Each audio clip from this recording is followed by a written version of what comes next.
Today is September 28th, 2025, and welcome to the 455th episode of the Videogames Podcast. Here on the show, I talk about any game at all, including new stuff, old stuff, and anything in between. My name is Brad Galloway. I'm the one-man host of the show, and I'm also the editor of GameCritics.com, a website that uses the full range of review scores from 0 to 10, while also offering full accessibility information on every review that we publish. And this week, as promised, I am not alone. We have a special guest. Going to introduce him right now. Here he is, the man who is the sweet to my savory, Jeremiah Bratton. Oh, I wasn't expecting that. I wasn't expecting you to have a GaymeBar meme ready. Oh, buddy, I felt that from my soul. I couldn't not do that. And for anybody that doesn't know, that's how they open the show every week. And I talked about this last week. I said I was a huge fan of your show. I gave people a quick heads up that you were coming. Yes, big fan of the GaymeBar. But I will say, I struggled for a long time as to what it could be. And I was like, boy, Toops used a lot of them. He went through most of the good ones. And I'm like, But anyway, Jeremiah, you're here. Thank you for being here. Well, thanks. But that was also the problem when you did it for 10 years. You're just like, okay, how are we going to do? What's the bit this week? I had thought for like half a second. I was like, okay, we could do, maybe we could do the GaymeBar opening. And then I remembered that I was so bad at delivering it whenever it was my responsibility to do so, that it became a joke. And just like, the one time I actually did the intro without stuttering, it wasn't funny. Everyone was like disappointed. Like, okay, I guess we're not doing that anymore. So. Oh my gosh. Well, I am a huge fan of the GameBar Podcast, and I told people really briefly that's how we initially met each other and the whole story of all that. But I'm sure there's a lot of people who don't know who you are and where you're from or what you're even doing here. So you want to just give a quick intro real fast? Yeah, I guess to talk about the GameBar stuff, we, myself and a friend of mine, Jason Toops, honestly, the flashpoint was Bayonetta. If we're really being honest about it, be honest. Let's absolutely be honest. There was a time when just Toops and I would just talk on the phone for like an hour or two at a time, exclusively about video games. And I remember that I picked Bayonetta up on a whim, not knowing what it was. It's like, look at this sassy lady video game. Oh my God. In a world where we didn't know what Bayonetta was, that sounds crazy. I had no clue what it was. And then got it I don't know if you're this type of person. Do you will you buy a video game on a whim and then look at reviews afterwards as almost a way to I don't know, back into your opinion? If it's got something that catches my eye, something that looks intriguing or interesting, I've bought so many games like that. And then, of course, whatever way I feel, yes, we do the review hunting to match up and reinforce confirmation bias and all that stuff. Absolutely. Yeah. So I did that, and I was shocked. I'm like, well, I literally devoured this game in a day and a half. I couldn't stop playing it. And the rest of the internet at the time, the straight male critic space was just like, how dare they show me a boob. And it was just, whereas Toops and I were getting our life out of it at the time, so kind of from there was a flashpoint of well, there's not really a gay video games podcast. And we were lucky, I suppose, looking back, that podcasting was still nascent enough that you could have that idea and just go do it. Yeah. Giant Bomb had just started to spin up at that time. So yeah, we ran a podcast for 10 years, kind of in the early days when you didn't really need to have much of an identity. We were pretty lucky to have Todd Harper. Maybe who knows? Todd, do you still want me to say your name and that we're associated on the internet? From when he worked at the MIT Game Lab, and I don't know, just had a joyous threesome on the internet, and then finally in 2019, it was one of those things where man, this stuff is not paying for itself. The things are getting a little bit more expensive. We were trying to look into opening up a Patreon, and at that time you really kind of had to, maybe join the intelligentsia a little bit. Yeah. To, like Waypoint showed up and had really changed what I felt really changed what people were expecting a show like ours to do. And we had that. Like, look, Toops and I were shock jocks. Like, I'm not going to pretend otherwise. Like, we were absolutely like the flavor hosts, but Todd was not. And we also had Dia Lucina for like the back end of the show, and she was definitely not that person. And it was like, we have two people here who are going to waste, and we don't know how to use them. Yeah. And if we were going to open up a Patreon, we needed to promise a little bit more than what we were.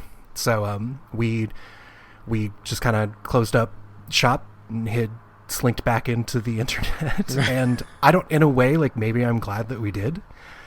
Like I miss doing that. I'm pretty proud of what we did, but I mean, you're still here in it after all of these years. And the range of what a podcast is, with like what the medium has become, is, I feel we would still have something, but the things that you have to do to keep a show up and running now are so different. The demands are much higher. Yeah. It's definitely, well, I mean, I guess I agree with you for sure.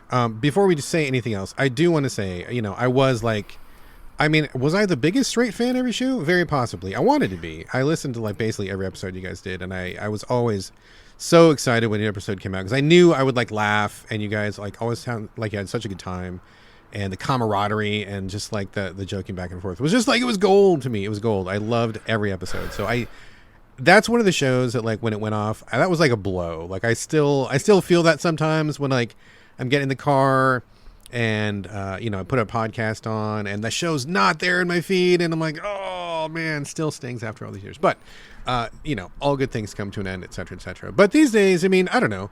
I mean, you just heard me in the intro say 455 episodes. I mean, that's like a long time. And then I did the GameCritics.com podcast for several years before that, like 6 or 7 years. So I don't know. I mean, I think for me anyway, I just do it for fun. And there's definitely people that listen, and I've met some cool people, and we've kind of developed a small community. And I don't know. I guess I'm just glad I still do it. And with all that said, I'm actually really glad that you're still around, and I'm glad that you're here today, and I'm glad that we're able to share these few couple minutes that we're going to talk about games. It is pretty nostalgic and also pretty exciting for me. Hopefully you will have a good time as well.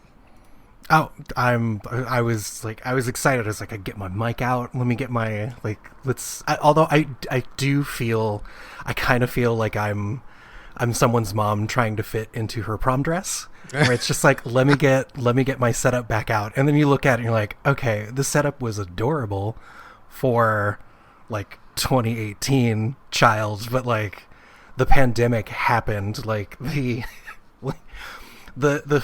everyone became a streamer or a sex worker or both. Like, you need to get your fucking step your fucking pussy up, my guy. Like, yeah. Yes, agreed. And I often think that to myself too. I have definitely upgraded a couple times, and shout out to everybody who contributed a couple years back when I needed to do like a big upgrade, but I feel like I'm on that train again. I need to upgrade sometime soon. The sex work is going okay. I think I'm stable where that is, but definitely need to up my podcast game. Everyone has a niche. I'm happy you started a Patreon, by the way. I just want to put that out there. Like, good. You went out there and you started asking for some money. I mean, I tried. And big shout out to everybody who contributes. We just actually had a couple new people join last week, which was amazing. So definitely doing our best to get the bills paid, keeping the lights on and the doors open. So that's really great. Before we move on into other aspects of the show, I do want to give a big shout out to the other members of GameBar. You've already named them already, but like an official shout out to Toops for sure, Todd Harper, and Dia Lucina for sure. If you're out there, hello, big virtual hug to all you guys, and hopefully we'll talk at some point in the future. Much love for everybody who was on the show. But it's just you and me today, my friend. You ready to do a podcast? Let's keep doing it. Let us continue doing it. All right, I think we're going to skip housekeeping this week. We did a quick gut check before the show, and neither one of us had anything really significant to say. So we're going to jump right into a brand new segment that I'm going to be testing out this week. It's going to be stuff we published this week. As I mentioned at the top of the show, I do GameCritics.com, which is a website which has been around for approximately 26 or 27 years, which is pretty long when you think about internet times. And then also we're on like episode 455 of the podcast right now, and this is the second podcast we've done. So we've been around for a while. I just want to kind of like put a spotlight on the things that we do otherwise, not just this show. And if you're listening to the show, thank you very much. I'm glad you're here. But we do have other stuff at GameCritics.com. So what we published this week, the previous episode, So Video Games 454, I did a full So Video Games review for Discounty, and as far as I know, we are still the only podcast which is Metacritic ranked, which is a distinct honor, which I'm very proud of. So our official review will go up for Discounty. We also published a review of Miscellaneous, A Tiny Tale by Ryan Nally. We did a review for EA Sports College Football 26 by Brad Bortone. And we did a review of Roadcraft by Ben Schwartz. Those are all great pieces up right now at GameCritics.com. We've also got literally, I feel like almost 10,000 reviews in the archive going all the way back to the dawn of time. If you want to like maybe look at a historical title, you can read about a review of Demon Souls when it was brand new and no one knew what it was. You can read about, just about any game that you can think of. If you want to see what the response was back in the day, we probably covered it. So check out the archive, check out the new stuff. Also, a really quick shout out. We just talked about Patreon a second ago. Heads up to everybody there. All the costs of So Video Games and Game Critics are paid out of my pocket. And if you love the show, I would invite you all to chip in to help me keep everything running. As I always say, if everybody listening would chip in just $1 a month, just one, every expense would be covered and then some. If you can afford it, I would appreciate it. Shout out to our YouTube channel, which is still kind of taking off. youtube.com/@gamecritics.com videos. And that's enough preamble. Oh, I feel like I'm exhausted already. Sorry to put you through all that, Jeremiah. Hey, I'm going to yes and you for your Patreon bit and just say yes, that stuff is important. The internet does not pay for itself, and you and I specifically come from a generation that was taught that it did. The free publishing era of the internet, but I mean, before you would even get a chance to eat, the servers must be paid for.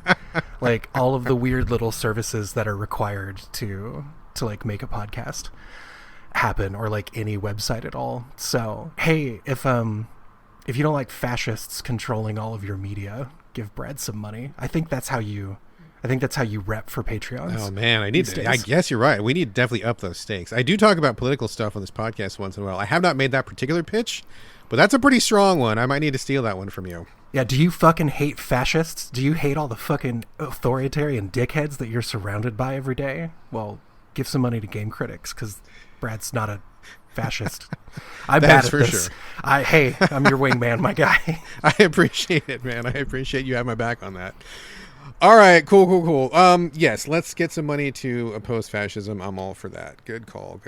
All right, folks, as y'all know, we usually kick off the main portion of the show with circle backs, where I circle back to things I've covered in depth on previous episodes.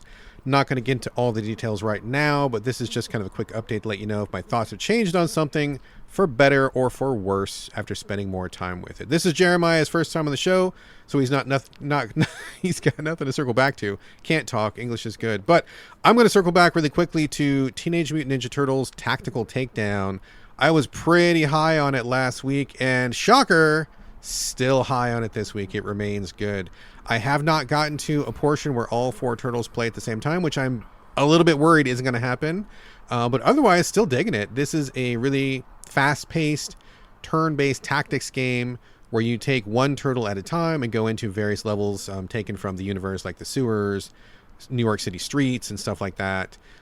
It takes a lot of influence from the 90s or early 90s side-scrolling beat-em-up, Quarter Muncher. Jeremiah, did you ever play that particular arcade game, the Turtles 4-man arcade machine?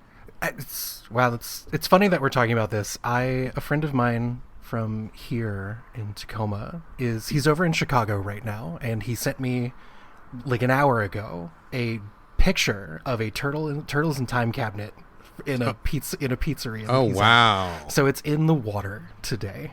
That's amazing. That is amazing. Have you ever played it though? Turtles in Time. Yes, that was a moment in history. It really was, wasn't it? It really was. Yeah, for sure. Put a ton of quarters into it. That and The Simpsons. Yep, which absolutely. Was, essentially that same style of game. And then the NES version of it definitely spent a lot of time with that. Right on. Yeah, so this Tactical Takedown takes a lot of influence from the arcade game. The way that it keeps the levels moving, the little action type slant it gets to there, some of the references and stuff are really good. I think it's a brilliant title. So this week, I'm circling back to say it still fucking rocks. Check it out if you like turn-based stuff, if you like the Turtles. I think it's definitely something worth looking forward to. And the developer, Strange Scaffold, has done a great job of really reimagining and re-examining what goes into turn-based tactics and what you can change, what you can tweak, what you can enhance. It's just a really fresh, original spin. Good stuff for sure. So thumbs up. Surprised to hear that. Turtles games come out of the weirdest. They're almost like Warhammer games in a way, where just all of a sudden there's like a Turtles game that shows up, and you're like, what are we doing this time? I'm interested. Like I heard another podcast talking about like R-type tactics yesterday. Tactics is in the water for me right now. So where are you playing this? Is this just another Switch game for you? It can be a Switch game. I'm playing it on Xbox, and I think it's totally fine. I think it would be fine on the Switch too. It's not pushing a lot of polygons. It's pretty low end when it comes to bells and whistles. It's not a technical masterpiece. But I think the value is just in like the freshness and originality. And like when you see how different a turn-based tactics game can feel, like how dynamic and how fast it can feel, it's really a breath of fresh air. I think it's great so far. I'm really loving it. Some of the levels are like a wee bit long, but that's a pretty minor complaint in light of what it all gets right. So I'm definitely like this one. I feel like that's a tactics staple in a way, where it's just every now and then you get the one where it's like, it's just a little too long.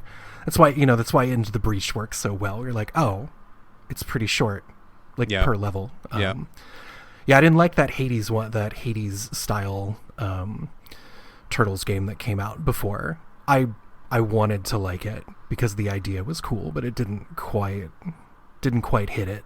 See that? Okay, I'm glad you brought that up, because I was looking at that one as well. Because honestly, I mean, I'm a Turtles fan from back in the day, child of the 80s, right? So I grew up when the Turtles were created, and so they're just a part of my DNA, and that's fine. I'm not the biggest Turtles fan in the world, but they are definitely like a good and positive property for me. Like I smile when I see them. I don't run away. So after playing Tactical Takedown, which has been pretty fantastic so far, I was like, oh, right, there was like a Hades one, and I was thinking about checking it out. But tell me a little bit more about that. I don't know the title of it. I can look it up if you don't remember, but tell me like about... Yeah, I don't remember it either. I'll look it up. But like, tell us like how did it work? Was it exactly Hades but Turtles, or like what's the deal with it? I would tell you they were almost exactly copying the template of Hades, except for all of the things that made Hades actually compelling, which is... No. I think it was maybe a little bit of a misunderstanding that the foundational gameplay side of Hades was the entirety of what propped that game up. Right. And while they had some character stuff that was going on in there, you didn't really... You just kind of went through these dungeons. Here's another problem. This was originally an Apple Arcade release. Oh, was it? And it stayed there for quite a while. And it also came out in kind of rough shape. Like they clearly were not done. I would tell you like version 0.8 is what felt like showed up. And they did a lot. I know that over the course of it being stuck with Apple Arcade, that they did a lot of updates to it. Mm-hmm. And like I went back a couple times. I'm like, okay, like you're clearly making improvements. And then it finally got a full release everywhere. I have not gone back to look at it since the full release. They might have they might have beefed it up, but it's that like 3/4 perspective that you would expect that you get from Hades. Yeah. And you're beating your way through rooms, and you're picking three, or you're picking a boon at the end of a room, and then you're picking three from a list of boons. Like it's that setup, and then from there, like in Hades, you'd pick a weapon to take with you. You pick a turtle to take with you. So gotcha. It was interesting. I was like, okay, someone had a good idea here, but it does seem like you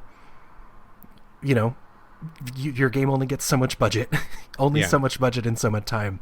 So maybe actually it turned into something silently great and worth playing. But at the time, it was pretty mid. Gotcha. Well, we say on the show all the time, or I specifically say, the best time to play any game is 6 months after release for exactly that reason, because of patches, updates, expansions and stuff like that. Maybe a bit longer in this case, but I haven't gone to check it out. But it's Splintered Fate is what it's called. TMNT Splintered Fate. But maybe it is worth something. It's been it's been a while. I know they've done at least 2 or 3 major updates where they've added new characters and some new modes. I don't know if that makes it better. I mean, it's kind of hard to out Hades at its own game, or even to go to the level that Hades does. But I don't know. Maybe I'll check it out. And would you be willing to come back to it, do you think? If they patched it up a little bit? Well, I mean, now, like, I even wonder... So Apple Arcade did finally reach the point where things started to leave Apple Arcade. Mm-hmm. So I'll take a little sidetrack here. If it's a thing I can just slam back on my phone, like, after we've done this, I'll absolutely take another look at it. They just needed to speed it up. If you're not going to have all of the, like, look, if these turtles ain't fucking, like, I need you to move along. Like, if you don't have that, then speed it up. Okay. That's a good statement. Lets me know exactly where you're coming from. And I guess after this, I can do a quick, maybe I'll do a quick internet search to see where those turtles are fucking, or maybe I shouldn't do that. Perhaps might mess up my algorithm a little bit. Before we completely move, your algorithm is where it is, my friend. I don't know what to tell you. Since we're on the topic, I have not jumped into Hades 2. I was thinking about maybe starting it this week, or maybe maybe later today, perhaps. Have you dipped into Hades 2? Are you a Hades guy? Are you interested? Any experience on Hades 2 so far? Yes, I loved Hades. So here, more preface. The same friend that I was talking about, I really liked Hades. That person fell in love with it.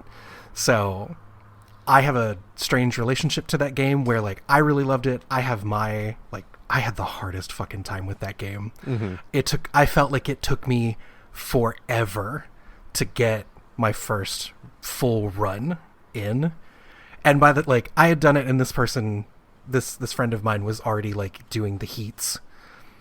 Oh, wow. So they were like in all the way. So there's a lot of Hades that's left for me to explore, but, like, Hades 2 is like, he doesn't have a PC. I can get in on the ground floor, and I can have all the time that I need to. So I've been there since early access started. Oh, really? Okay. Hades 2 is a real dick puncher. Oh, no. in early access. But I am happy to tell you then that the 1.0 that showed up this past week, that first run that you get to do is so much smoother. They just kind of let you have it. Mm-hmm, mm-hmm. And I mean, that's me, a person who had already played some Hades 2 in early access, but I feel that they've really smoothed out that initial difficulty. They were throwing every enemy at you in every configuration right off the bat, and they give you a little bit more time to get used to the space now. Because that game just does not play like Hades 1. It is slower. I don't want that to sound like a dig. You're spending a lot more time at range than you are up in the faces of your enemies. Gotcha. You get a weapon that'll let you do that eventually, but it's much more focused on positioning than Hades 1 was. So it feels different, but the thing that everybody else has said since early access started, everybody's fucking hot, and all the voice acting's good, and the vibes are good. Like, I haven't had a chance to really go back to it this week, but I'm looking forward to I just started a new save, so I'm looking forward to seeing how everything has been smoothed out. Completely fresh. All right. Okay. So, well, that's good. That's good to know. I mean, I liked Hades a lot, but when it first came out, I found it to be really kind of frustrating, and to be perfectly honest, I wasn't able to complete the game until they put God mode in, and that's where you get like 2% more defense every time you die. And so it took me several runs. I just couldn't get it done. I just couldn't seal the deal. And I am traditionally like an action gamer, but something about that game just eluded me. I just wasn't able to dial into like a good build or something. But I eventually did complete Hades with the help of God mode, and I'm glad I did. I didn't go back for like the extra 9 runs or whatever you have to do, but just getting to the end of it once was kind of good enough for me. And it's interesting you say that about ranged, because that was mostly where I had my success in the first Hades. Like, I was not really good with the melee. I tried to do like the gun or the spear or the bow to kind of give me more range from enemies, and that's eventually where I did finish the game. So maybe this one, Hades 2, with a greater focus on range, will be more up my alley, perhaps. But yeah, maybe I'll jump in and give it a shot. I don't really want to be punched in the dick, but if it's been smoothed out, and if there are some concessions towards player preference and accessibility in that sense, maybe that'll be a good fit, perhaps. Yeah, look, I don't want to throw logs on the fire here, but like, I'm pretty sure you've at least played Silksong at this point. Oh, so, yeah. I've played it and quit it, yes. I mean, you know, you've played the game this year that is what it is, and it is very confidently what it is. And you either meet Silksong where it is, or you don't meet Silksong. You are allowed to date other people. I threw myself back in the pool, just FYI, everybody. Yeah, where Hades, I don't think just the fact that first game said, hey, look, man, you can turn the game off and look at the pretty people. Like, we'll let you rub your brother's chest and not have to like think about it. Like, you can do this. So there's hope for Hades 2 in that regard for you. I don't know if they're there yet, but I'm assuming they'll put that God mode in if it's not there already.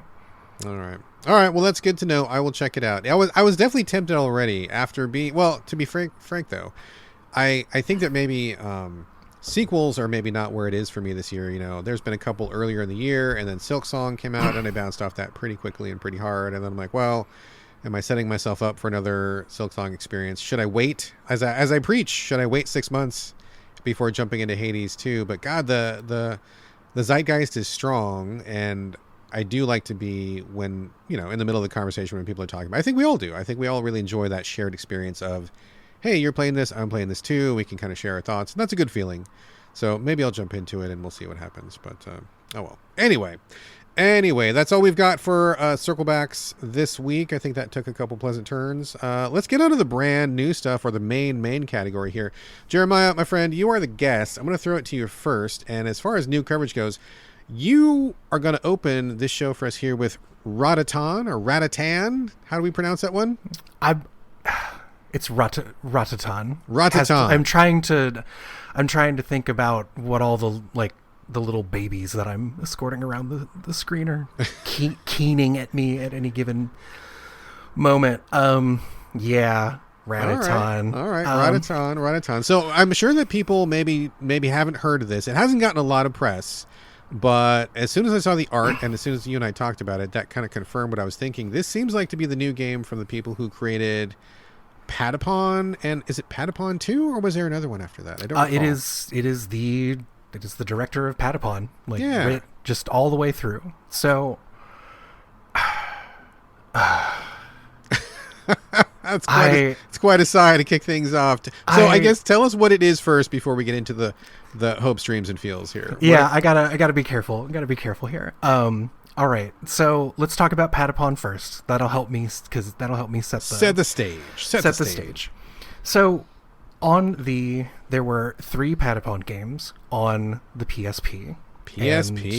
The first 2 games are, I would say, equivalent to games like Pikmin 1 and 2, meaning that the first game is is an expression of an idea. The second game is where everything from that first game gets fully cemented into place. It is actually the one that you'd want to play, is Patapon 2. Okay.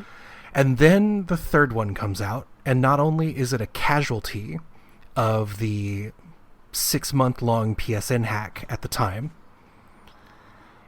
it is also technically Monster Hunter. For people that don't know, the Patapon games were 2D side-scrolling rhythm games. How is Monster Hunter coming into that? Yeah, so we'll work back into this. So So writ large, what happens to Patapon at the time is that they make this enormous gambit for a multiplayer stage grinding, like boss grinding, loot game on the PSP. And the day it gets released, PSN goes down for 6 months. If everybody, like, I'm sure everybody maybe remembers this now, when you couldn't play Portal 2 with your friends on PSN, this is what happened. Patapon also died that day. So the series just kind of goes into obscurity from there. But what the series was is that you've got these little dudes and you are marching them from left to right on a stage. So you are doing timed inputs of pata, pata, pata, pon to like it's X, X, X circle to get them to move. There's one for attack. There's one for blocking. There's one for specials. And you have to stay on the beat while also kind of proactively attempting to put in commands to anticipate what the enemies are going to do. Because this is not fast. Like, it's not like Twitch at all. You've got to think ahead. And so it takes time to put those inputs in, and you got to stay on the beat. So I remember having difficulty with this, like predicting and reacting in time. Is that still an issue, or like... Yeah, so Patapon is a game that like literally makes my fucking like the front of my head hurt because of what it's asking you to do. Like it's asking you to pat your head and rub your stomach at the same time. So that's Patapon in a nutshell. It disappears due to the PSN hack. The world forgets Patapon 3 because they didn't even know it was there. So now we have Ratatan, which is at least that director and some portion of that team doing a Kickstarter project to do like the legally distinct version of Patapon because Sony owns the rights to that, Patapon. Gotcha. So we get Ratatan, which attempts to take the formula of Patapon 3, which again is the Monster Hunter style game, and kind of glow it up all the way. Like it's just more of everything. There's more classes because you get kind of like a general, like a commander at the front of it that dictates how the rest of your troops are. Like maybe they can only use lances and bows. Mm-hmm. Another one uses hammers and bombs. It's that kind of thing. Gotcha. So at a baseline, I think that system is a lot of fun, and if you actually want to see the pure expression of it, Patapon 2 is where you're going to want to go. Because before I get into any other details, like Ratatan is in trouble, man. No.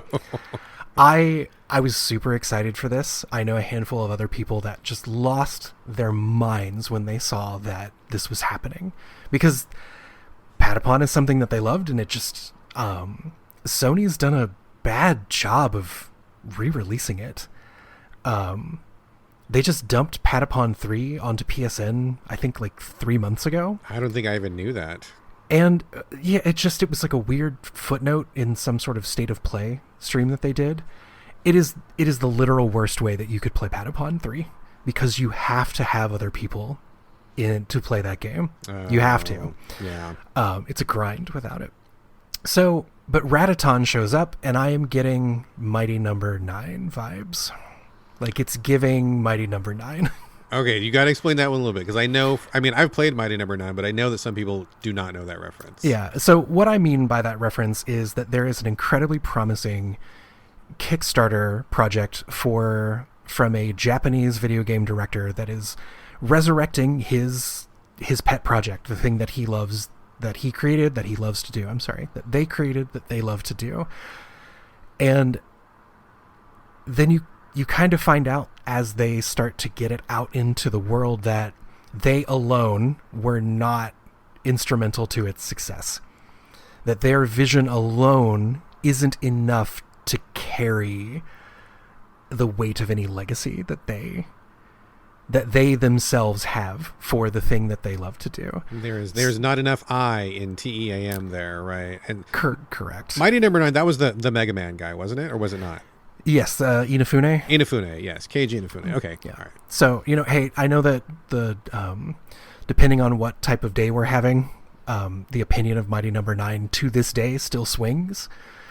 I don't know how. I played that game. It's not very good. But, man, Ratatan is cloying. Like, Patapon had a nice, smooth style to it, where Ratatan is very bright. It's very colorful. I'm not saying that the artwork isn't bad, but it's incredibly busy, which when you are trying to manage a little army against another little army, it's visually just too loud.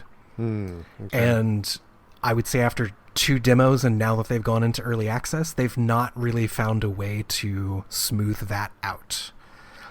And it's cloying. All of these baby sounds, man. Like, is it pretty overwhelming? It's so Patapon has a sound to it. Like, if nobody has ever heard what Patapon sounds like, just go look up a YouTube video and listen to it. Like, they're kind of like little baby sounds. It sounds like little kids chanting. Yeah, like a group chant or something like that. This was kind of this guy's like whole aesthetic, because this is also the same person who dreamed up Loco Roco. Yeah. If that hits for anybody. So, but they've taken that and they have pushed it. And so it's all like ooh woo, like little baby sounds, and it's awful. I can't handle it. It sounds like I am sending a daycare to war. And here's the thing. They're in version 0.5 right now. They just went into early access, but I've seen very little change over their initial like alpha debut until now. So I feel like they're pretty dedicated to what this thing sounds like, which is unfortunate. I mean, I'm guessing based on the property, that was probably one of the first things they settled on, I would guess. Yeah. So the other thing that's happened here is that Patapon didn't really have a backing soundtrack to it. You mostly just got a drum beat and a little bit of a metronome. Yeah. And, as you would go into what was called fever, if you hit so many consecutive inputs perfectly. And then you'd get a little bit more jazz, in what you were talking about and what you were doing. Mm-hmm. Ratatan has, each individual stage has a backing track on it that doesn't quite match up. You can't quite... Oh, you're kidding. You've got to be joking. Because it's not really there to drive I think it wants to try to drive the beat, because you're doing the same 3 hits on the line every time. Yeah. But it's distracting. So it's not only distracting, but they're also they're bad. They sound like carnival music. It literally just sounds like the fucking Ferris wheel at the state fair. Whatever organ grinder is coming out of that thing. And it's just kind of shocking, because Patapon was really cool. There's it's that era of PlayStation where Flow and Flower and Patapon were all around. It was a really intense graphical style. And it just ain't here. That cool factor is not here right now. Oh, man. But there's only a couple stages in it. The third stage, suddenly, their music gets better, the soundscape gets better, and everything starts to feel right. So I don't know if maybe they've built these first 2 stages, and they've not gone back to touch them yet, and it's all forward progress. So there's a little bit of hope, but I'm going to tell you right now that if you're like me and you were excited about Ratatan and you've played maybe the alpha, or you've gone into the early access and been like, man, what am I missing here? It's not you, I promise. I think this is me giving you therapy. It's not you. Something's a little off with that game. I really hope they fix it. I think Patapon adopting the pick 3 roguelite structure that we're used to right now is a really tempting design, but like it's too baby. It's too baby, and it's too it's just the feel isn't there. Oh man. There we go. I will not abuse you anymore with Ratatan. Like fingers crossed. Fingers crossed. Well, okay, I have fairly positive memories of the earlier Patapon games, although I will say I never finished either one of them.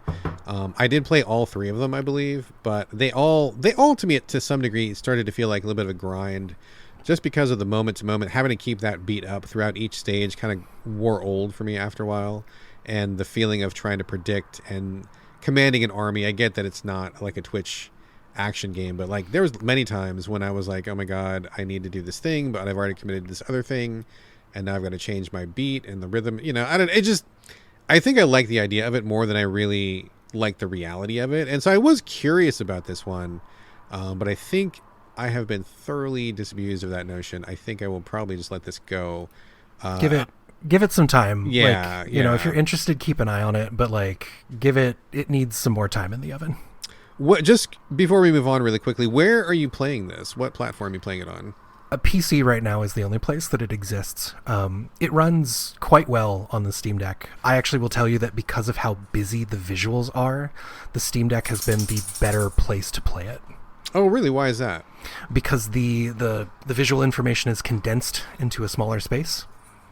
Interesting. Okay. So you can kind of cross your eyes into the box a little bit better than you can on a larger monitor or a TV. Interesting. I would have thought it'd be the opposite, but I hear what you're saying. That makes sense. So, okay. All right, cool. That sounds like something to avoid for the time being, but maybe we'll circle back to it in the future. Who knows? All right. Moving on, let me talk for a minute about Strange Antiquities. This just came out, I think, a week or 2 ago. Playing it on the Switch right now. This comes from the same developers, of course, who did Strange Horticulture, which came out, a couple years ago. I was wondering about this. If it was the same, I was wondering if this was the same people. I couldn't tell. Please continue. Same people. Yep, same people. Strange Horticulture, when it came out, was pretty well received as kind of an indie darling at the time. I played it back then, but I think I bounced pretty quickly because, A, I don't think I really got what they were going for, and B, I was playing that also on the Switch, and I remember the text being quite small, and I was really kind of annoyed that it was really difficult for me to kind of parse what was going on. I'm getting older. Yeah, I wear glasses and stuff, but I think there's definitely a lot of room for improvement, just in general text legibility, especially when it comes to something like the Switch. And I just remember, like, at one point being like, fuck it, I'm tired of, like, looking at this and my eyes going exhausted from trying to read the small text. But this is the sequel to Strange Horticulture. Before we talk about this one, did you play Strange Horticulture? You got a feeling either way, Jeremiah? My husband, I don't know how, like maybe just TikTok put it in front of him or something at the time. He was like, I want to play this game. How do I do it? Really? I didn't think he played very many games. He doesn't. So that was why it was very surprising. Huh. And okay. The particular theming of it is really what got him. He's like, I want to be an old British lady running a tea shop. I mean, don't we all? I kind of do too. So that the premise got him into being like a murder mystery. Yeah. So he had the same problem you did, which we got it for him. He had it. He was super excited to sit outside and smoke and do his thing.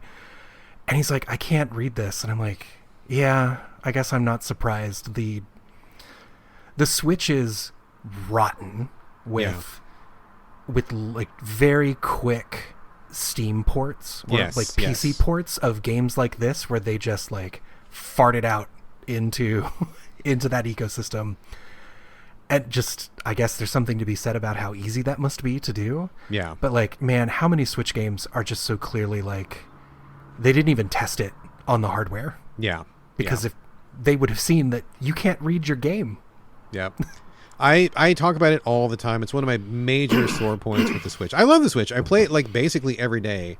I'm a huge Switch fan. I mean, literally, I actually just looked at my virtual game card library, which I've never done that before, but I had to do that. And I checked it and I'm like, oh boy, I've got literally like 1,200 games for the Switch. So like, I like my Switch. I play my Switch a fair amount, but it is a prime offender for text you cannot fucking read, and a lot of that library is never going to get touched because, like you just said, it was a quickie port that is clearly had zero optimization work and is very player unfriendly. And if there's something that I am desperate to play that I really, really want to play despite those problems, I'll put it into dock mode and play it on my TV. But like, that's not an acceptable answer. Like, the answer can't be, yeah, you can't read it handheld, so just plug it in. I mean, it's got to be better than that. So that was where solve the problem. Exactly. That's where it bounced off Strange Horticulture, and I'm like, fuck it, I can't. So I guess I feel better to know that that Russell had the same issue. So yeah, all right, exact same.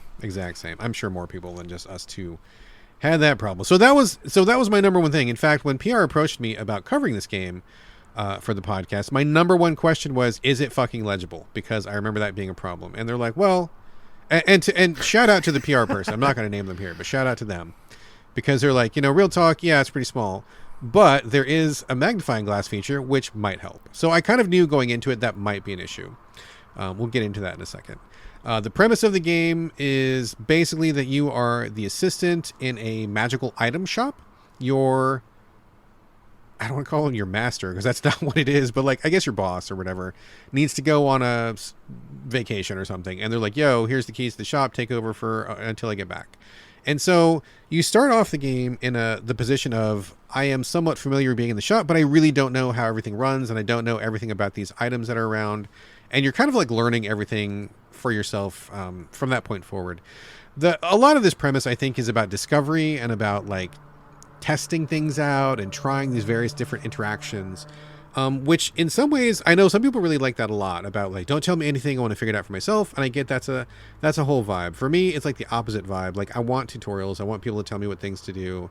I want to know what the limits are. I want to know how a game operates. And this is not that game. So for somebody with my particular bent, it is a little bit difficult, because maybe the game will do something I wasn't expecting, or I'll make some kind of like logical leap that I probably wouldn't be generally comfortable making, or there's a lot of stuff left unsaid, basically. But with that in mind, knowing that the game doesn't really spell out a lot for you, in your shop, you look at shelves. This is a 2D presentation, and it's like minimalist. Like, it's like you've got your shop, there's a 2D map, word bubbles, like that's about it. Like, there's no 3D element, there's no platforming, there's no combat, nothing like that. It's like you're just in your shop.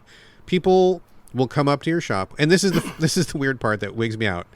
You ring the bell yourself to have customers come up to your desk, which it's the opposite of what it is in real life, and it's strange to me. I love the flex, really. Yeah, I sat there for a minute just being very befuddled by the whole thing, and I'm like, okay, I guess this is how this world works. But when I want a customer, ding, I summon a customer. That's how it works. Whatever. They come up to you and they tell you a story, and they're like, hey, I'm having a lot of bad nightmares, and I really need something to help me sleep. And what do you got for that? And in the beginning, they throw you some softballs. They're like, oh, I think I need a sleep charm. And so they don't tell you what to do, and none of the stuff in your shop is labeled, which is weird, because wouldn't the guy who owned the shop have labeled the stuff? Wouldn't he? Okay, whatever. I get it. It's the premise of the game, whatever. So you have a book, and it's up to you to look through the book to be like, look under S for sleep, and then find sleep charm, and what does it look like? Sometimes there's a picture of an item or object. Sometimes there's not. And you have to read the description. So it'll be like, oh yeah, these things are usually made of stone, and they've got 6 points to them that looks like a star, and they feel warm to the touch or something. And so then you got to go to your shelves with all your stuff on them, and you got to, number one, like look for something that's got 6 points on it, and then pick it up, examine it, touch it. There's a part of the game where you touch it, smell it? It's like touch, your internal sense, like, does it make you feel a certain way? Does it touch a certain way? Does it make a sound? Or like, whatever. You can kind of inspect it for properties. And so for items where they don't spell out what the thing looks like, you have to be like, okay, I've got 3 things that are stone that have 6 points. One of these is warm. One of these is cool. One of these makes me feel tingly. Okay, it's probably not these 2. Is it this one? And then you got to submit it to the person. And if you get it right, it'll be like, boom, object identified. And then you stick a tag on it and you write down what it is so that next time you know. So basically the game is just like taking a request from people, hearing what's going on with them, what's ailing them, and then you figuring out with your stock on hand which of these unlabeled magical items is the right thing for them based on a series of clues that you look up yourself in a book. And it gets more complicated from there. You start off with like your regular clue book, then you get magical symbol book. I just got the gemstone book. And so the clues get more and more and more oblique as you go. Like sometimes it'll just be something like, oh, this thing makes you feel proud. And like, that's it. You don't know what it looks like. You don't know what shape it's going to be, how many things could possibly do that. The thing I just did was, this thing weighs less than you think it would. And I'm like, fuck, that's a fucking, what kind of clue is that, dude? Like, it's a video game and I don't know what, so you kind of do that. Every once in a while, somebody gives you a clue and you can click on a map and it's a 2D, just like static map. And if you follow the clues to click on the right square that the map is directing you to, you're like, boom, you find a new item and it adds to your stock. If you get wrong, you get like a demerit of some kind. And to be perfectly honest, I haven't gotten many demerits so far, so I don't know what happens. But apparently something bad happens and you got to, like, I don't know, fix it somehow. But I'm doing pretty good so far. That's kind of the flow of the game. I don't know what the overall story is. I don't know if there's going to be more to it or like how it develops from here. But just being in the shop, and you can rearrange all the stuff. That was the very first thing I did. I'm like, oh, all the medallions go over here, all the statues go over here, and all the little pots and pans go down here. And I rearranged the shop, and so I was happy with that.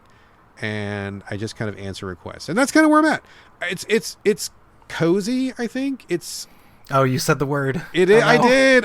It's capital C cozy. I think it really is. I like the pace of it. I like the idea of being the old lady in the tea shop, which is basically what you're doing. And then once in a while you do a little detective work. So I think it's working for me. But a couple things. I do think the text is, I feel like it's not as small as it was in Strange Horticulture. I actually just downloaded, I was going to do a compare and contrast, but it's still a little too small for me. They do give you the magnification lens to look at it, but it is horseshit. I hate it because they make you pretend like you're using an actual magnifying glass. And it's so, I mean, it's not big enough to look at a whole sentence. And so you're kind of like scrolling the magnifying glass over the sentence as you're trying to read it. Maybe they thought that was cute, but it's fucking obnoxious. That's not the solve. That's not the fix. Agree. Fully agree. That part gets under my fucking skin. So there's that. I am so envious of game developers in this way. I am a web developer and that shit does not fly. Like I can't, like, the beautiful, wonderful days of only having to make an interface for a desktop screen. Yeah. Like the joy, the simplicity, but like we don't fucking live in that world anymore. Right? Y'all, like, you have to design your interfaces to at least do some standard downward flow. Yes. On like how your stuff works.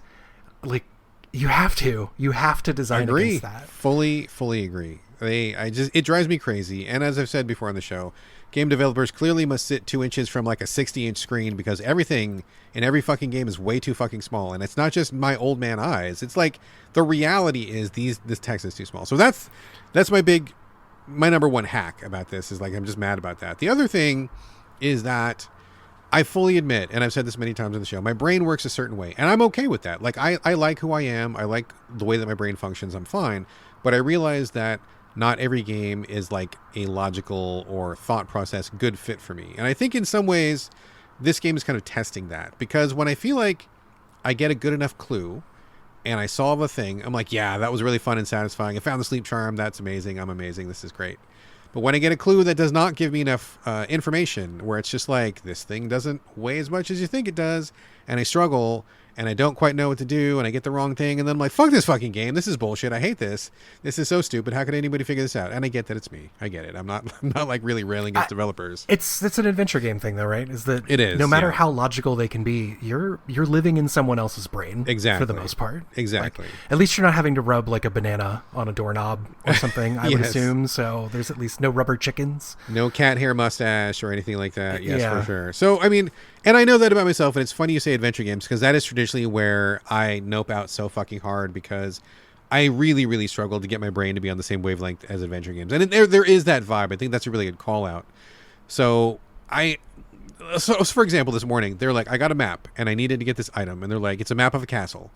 And north is pointing like down and to the left. Like it's not like up is north kind of a map. And they're like, walk in the main hallway and turn left again. And I'm like, bitch, which way is the up? And I couldn't get it. And I thought for sure that I had figured it out according to the directions, and it didn't work.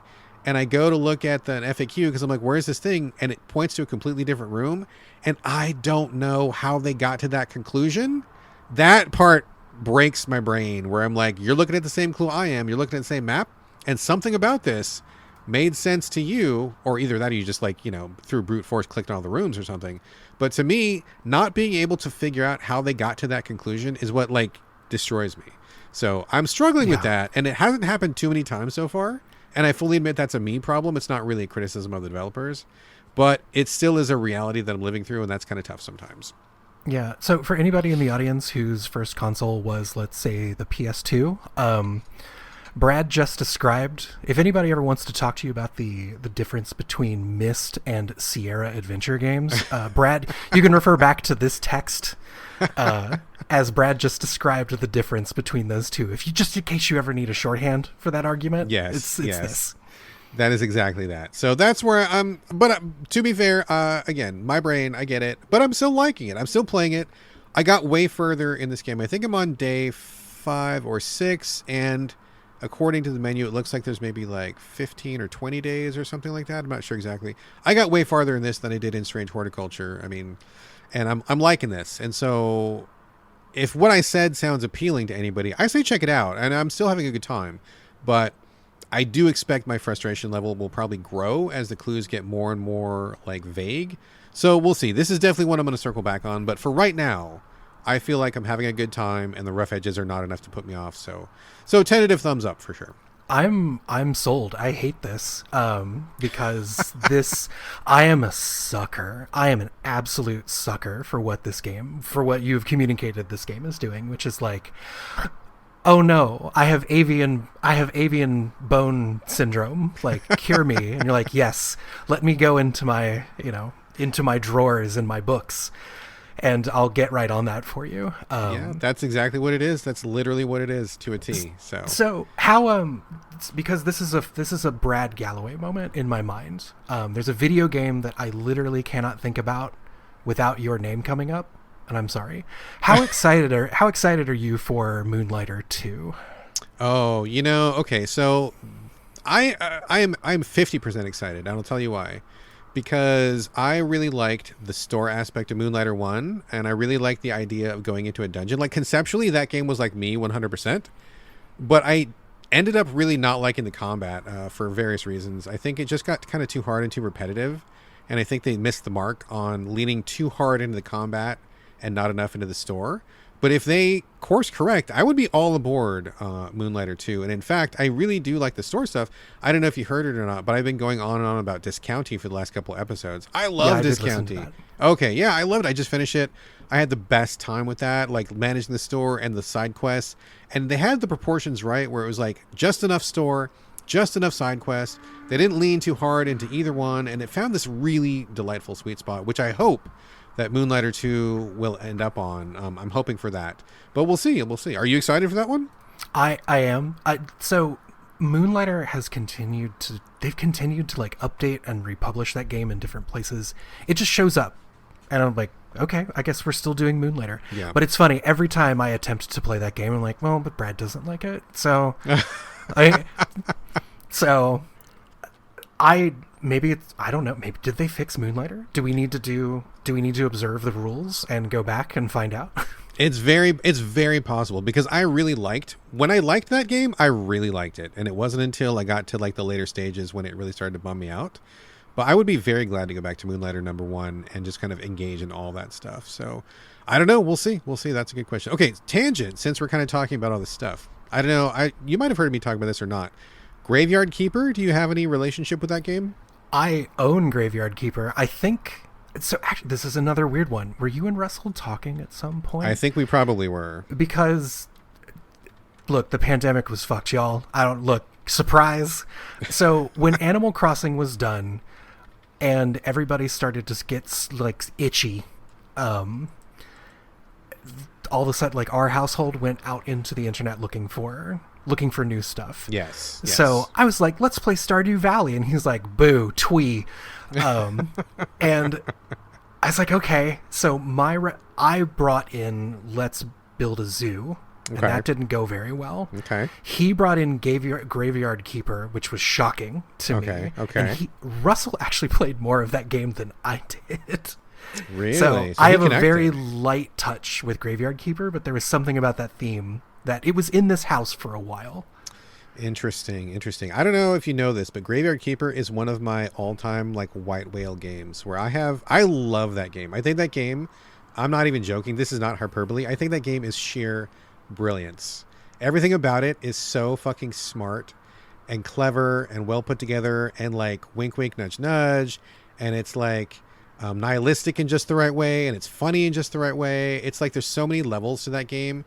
And they added so much fucking DLC to that game. There's like a pub management sim. You have zombies to run your farmyard. There's like survivors to run. I mean, they just kept going with it. Made by Lazy Bear Games, who I think are low key like some of those brilliant folks out there. I'm personal quest to go through all their games. Was that the Barbarian people? No, different people. People. They did Punch Club 1 and 2. They've done Graveyard Keeper, and I think they've done a couple others that I think were like PC, kind of like rando early days or something like that. Punch Club 2 is brilliant. Punch Club 1 is also, I mean, everything they do I love, but Graveyard Keeper, it's such a huge, detailed, nuanced game that I have failed to like measure up to what that game requires of you. But I want to finish that game so bad. I think it's so brilliant. And I put that squarely in the same basket of like discounty, like shop running, kind of cozy, but like darkly cozy or like deathly cozy a little bit. So Graveyard Keeper to me is great. And I'm going to have to talk to Russell. I don't know if we've talked about it in a while, but I would be curious to get his thoughts and if he finished it or how he ended up. But that one to me is one of the all-timers for me. No, he definitely got in there. So again, it's hey, accessibility. Yeah. Yeah. And I think that that interface is perfectly fine if you are. Let's keep talking about old stuff. Let's talk about do you remember the flower argument where everybody who is super into video games is like, it's so intuitive and it respects me as a person. Yes. And then everybody who is just like, I want to be the flower. And like the person that like moved the gamepad when they jumped in Super Mario Brothers is like, I don't fucking get this. Exactly. And it's because, well, it really wasn't accessible. It made a ton of assumptions about, I feel like Graveyard Keeper had that interface of like, it made a lot of assumptions of like, well, you broke up with Stardew Valley or you're on the skids, so you're here now with us. Yes. I will in no way say that getting into Graveyard Keeper is easy. Like, far from it. It looks like it's going to be Stardew Valley with graves, but it is like way different and way deeper and has a very different feel and soul to it. So I agree with you. I think it's really difficult to get into, and I've started that game at least 3 or 4 times because I really want to finish it and I love it, and I just haven't been able to get through it. But yeah, there's a certain amount of stuff. Like I found myself one night on YouTube going, okay, but how do I get the zombie to plant the fucking cabbage? What am I supposed to, doing that? Like, and then I'm like, okay, what am I doing? I gotta stop for and like reclaim my life for a minute, I love that our conversation today is going to have 2 very strong topics that weave through all of this. And that is white whales, like things that they beat you to death and you just keep coming back for more, and like interface accessibility. Yes, it's a perennial. It is absolutely perennial. You are absolutely right. So, all right. Anyway, Graveyard Keeper, FYI to anybody who's curious, get it on the Xbox because the Xbox and PC are the only 2 platforms that have all the DLC. And if you like this game, you're going to want all the DLC. So I'm not even going to be able to come back to it on a Switch. I got to do it on an Xbox because I do want to play every ounce of that fucking game. I love it so much, even though it doesn't really love me that much. But sometimes you do what you got to do. Anyway, okay. Enough of that stuff. Let's move on. Borderlands 4. You're playing this. You're dipping into it. Me and Carlos touched on it a week or 2 ago, and he said it was straight up not good. So I'm very curious to hear your take, Jeremiah. What do you think of Borderlands 4? So, actually, my expectation today was like, I need to talk. Hopefully somebody else has played this because I need some help. And I need some juice from someone else. I was a person that really liked Borderlands 2. Borderlands 1 could take it or leave it. Like, okay. I respected it for what it was. We were at a weird time with video games. I skipped out on 3 because nothing about the way that they marketed that game was interesting. We had moved on from kind of that type of humor, most of us. the packaging was bad. Let me put it that way. I agree with you on that. And then when it had a rough launch, any excuse that I might have had to like jump in with everybody was gone. But 4, so Destiny has concluded. We can talk all about that on a different show if you would like. Diablo 4 has kind of run its course in my friend group. And so we needed some form of friend slop to justify talking to each other. Got you. As all are. Yes. So Borderlands 4 was the target. It was very promising. Quite frankly, the game just straight up looks like oh, look at this Destiny hallway at some points. Mm-hmm, mm-hmm. But here, let's go to interface issues. I just playing this game is so uncomfortable. I'm not. The shooty shoot parts are fun, like getting a weird gun that does something stupid. That's fun. Having no mini map, there's no mini map. I'm out. Well, so they've elected for the Elder Scrolls compass, interest compass kind of thing. Yeah. Which good or bad, whatever. But it's now it operates in the kind of Breath of the Wild open world model where that map is enormous. Like Borderlands 4's map is enormous. It doesn't feel like it at first until you make a little bit of progress. You open it up and you're like, wow, this is a lot. There's a lot more of this than I thought there would be. Mm. And they give you 3 bosses, 3 big area bosses, and the quest lines don't start until you go pick one of those to deal with. Oh, okay. And they kind of funnel you into the first one, but it's that kind of style where you choose which path, what the path will be through, and you choose when they start. So you could just Elden Ring, Breath of the Wild, whatever. You could just fuck around, as much as you wanted, and then I don't know, maybe you finish the game, maybe you don't. But the interface is so slow. It's a loot game, so you're constantly picking up shit that just doesn't matter.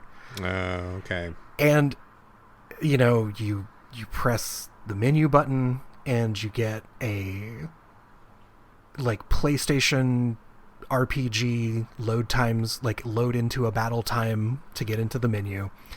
Then you have to go over a tab, and then you have to go over another tab, and then you have to mark things as junk. And then there's a bug in it right now where on the grid of items, so you put your cursor over a thing you want to mark as junk, and you press that button, and the thing directly above it in the grid gets marked as junk. Oh, no. So, I need to put down my controller. I'm playing it on PC. I need to put down my controller, and I need to, get my mouse and keyboard, and then I need to do... No. Which is, all right, fine. I feel like that's not a huge ask for somebody on a PC. But I'm having to do it because there's a bug that hasn't been addressed. Yeah. And a lot of other games do this too. To pick something up off the ground, the pixel of your reticule needs to be over it. So it's a lot of nudging in. And I guess if I switched to mouse and keyboard, I could find the Promised Land with Borderlands 4. There's a tedium to the interface that I think is really keeping me from getting my head in there. Because overall, when I'm just kind of in it, I'm not going to tell you that what's happening moment to moment is particularly interesting, but I'm also not bought in to whatever Borderlands has to tell me. And Borderlands is... I didn't realize that Borderlands was so far up its own ass about story, about its own lore and what it's doing, but it is. Okay. I guess that's how you get a movie. That's how you ransom Jamie Lee Curtis into being in a movie. So I'm not really bought in. So all of these little annoyances kind of are actively stalling me from getting my head into it. However, I did the first one of the 3 main bosses in the game. It was the fight was a little long, but it was a well-constructed MMO raid style boss fight. So lots of mechanics that you're adapting to, lots of like, oh God, we got to run, we got to slide, we got to be over here right now. Lots of keeping track of the battlefield.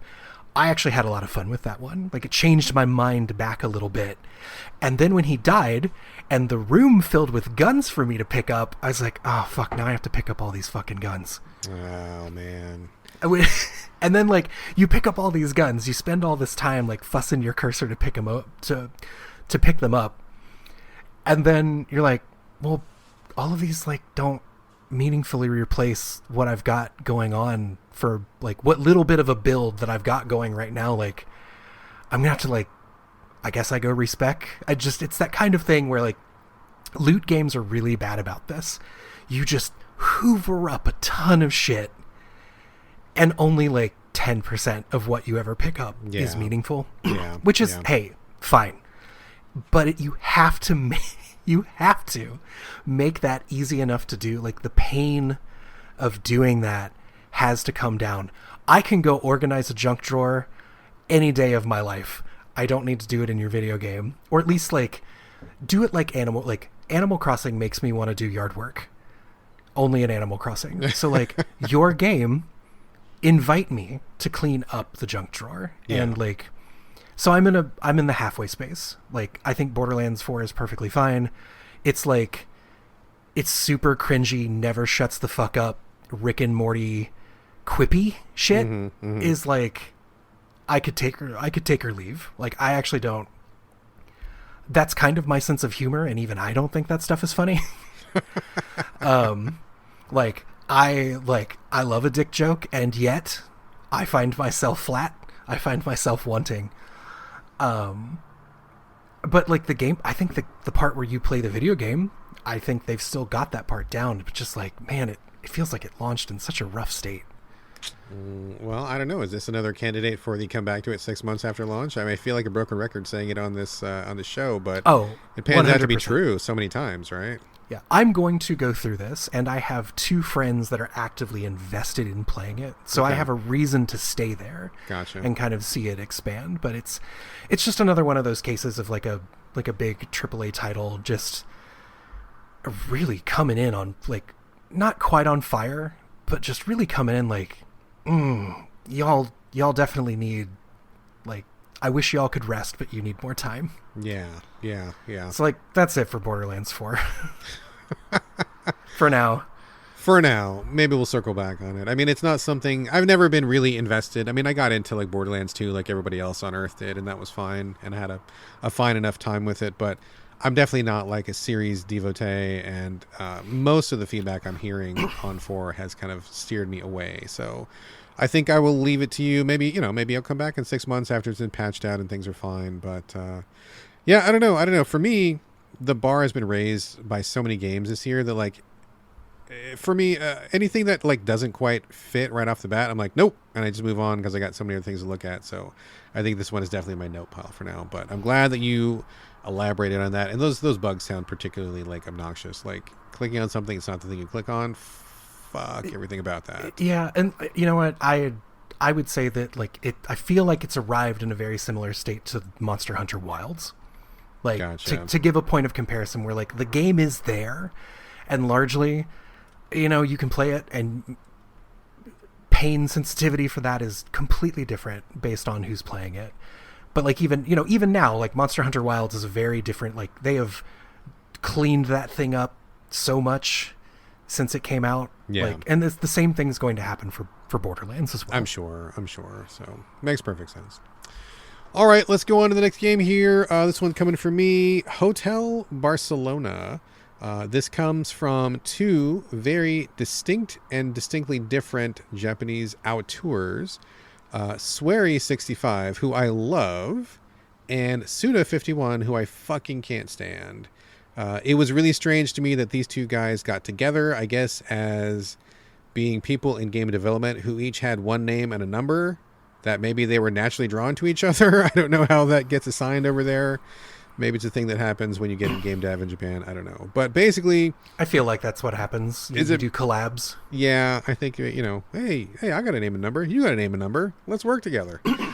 They seem so different to me, though. in my head, before I played this game, I was having a hard time imagining how these two things would come together. And I know now, and I feel like what ended up happening was the worst tendencies from either or both of them got together, and they left all the good stuff from both their overs out, and there's nothing left here but the bad stuff, which makes me feel kind of sad to say. What is this game? Well, it's a 2D action beat 'em up. It's also a little bit of a platformer. It's also a little bit of a roguelike. It's also a little bit of a grind fest.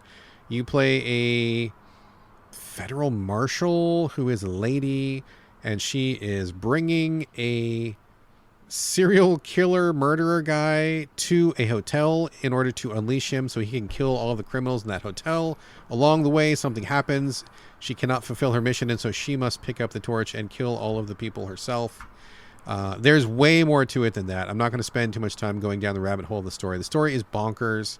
I mean, I feel like that's how the FBI works now in 2025. Like, they bring the people to the event to kill them instead of investigating the murder. I think that's how it works now. Yeah. It's maybe a bit more of a documentary than I thought. It's a thing. It's a thing. There's a bunch of stuff, like your main character is possessed by a different serial killer, and there's all sorts of it's wacky and wild. I'm sure everybody who knows these guys was expecting that. So enough about the story. There's more story there. Not really going to get into it, but I will say a lot of the story is super cringe. There's too much of it. It is poorly told. I do not think the characters are likable, and a lot of the humor that I've seen so far is the kind of like they talk a lot about PC choices, and they make fun of people who call out other people being racist, or like it's that whole I can't say anything because you're going to cancel me, like that whole kind of vibe is they're leading into. Oh my god. Which is like, are you a 50-year-old white comedian? Because that's what you sound like right now. I can't tell whether they're doing it ironically or not, but the way it comes off is not good, is what I'll say. When Suda51 is involved, it's really hard to tell. Has he been on Joe Rogan? Do we know this? He might be related to Joe Rogan. I don't know. Don't. Okay. You know what? Settle down, Brad. Relax, okay? You don't need to be throwing elbows like that. I can't stand Suda51. It's tough. Oh, I agree. He's the opposite of everything I like about video games. I just don't like him. I liked No More Heroes. There was like a thing in there that I ultimately ended up walking away and going like, okay, I can kind of get the bit here, but I am with you where like even if it's a bit, I just sometimes you take it a little bit too far, my guy. It's like the Devil May Cry Bayonetta guy. I can't fucking stand him for the same reasons. Yeah. Itagaki? Itagaki is the Ninja Gaiden guy who also is a big asshole. I also don't like him as well. So like there is kind of this like Japanese alpha thing, and like I'm with you. I've never been able to understand like if it's ironic or it's not. I will tell you though, in the year of not our Lord 2025, I have no patience for it. Same. I'm out.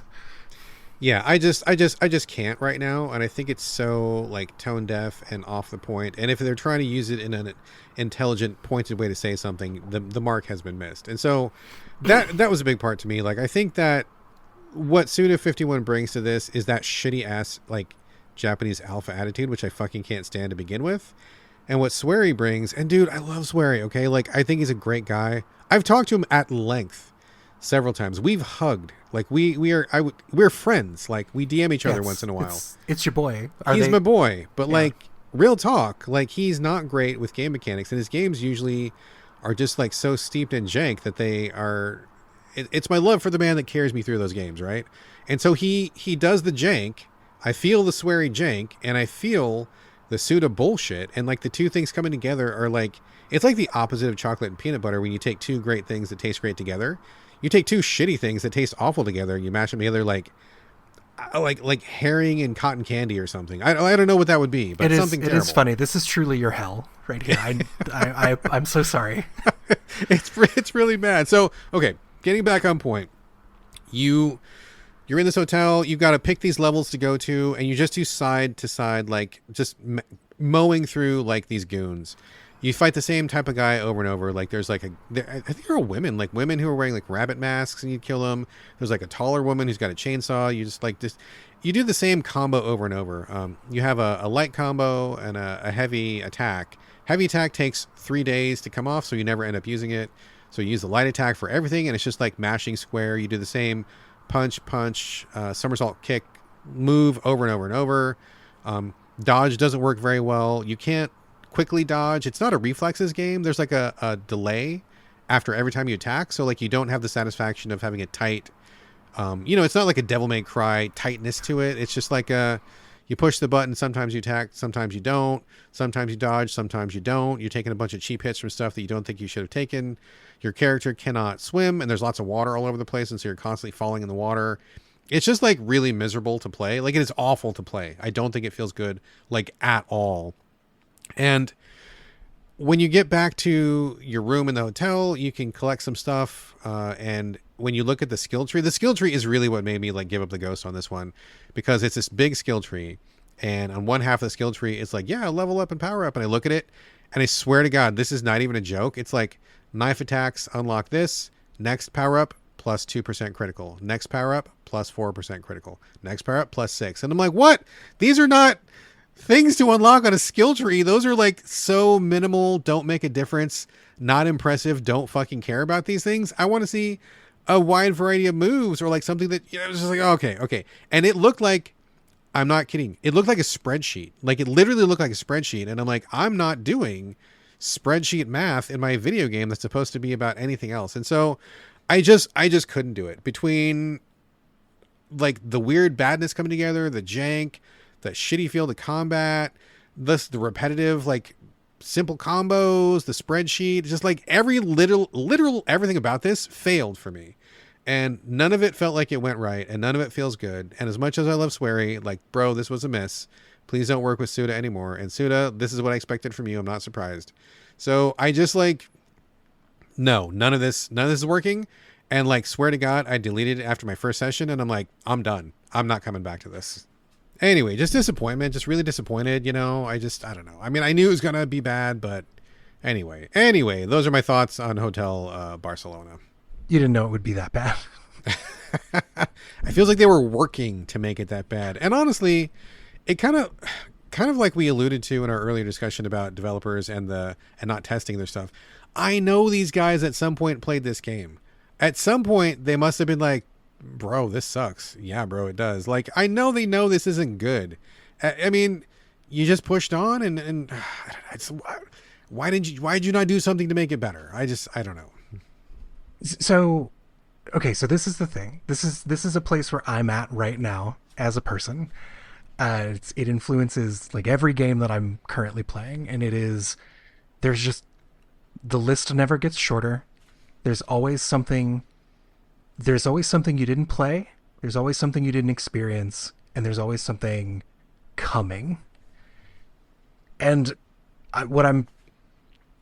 something that I feel that I've been stuck in, and I think a lot of people have been stuck in for a long time with video games specifically, is every video game that comes out, every other game that comes out, especially when it works in some sort of other like existing genre, like maybe it's someone else's take on something else, that it is that game's responsibility to further the other game's mission in some way. Yes.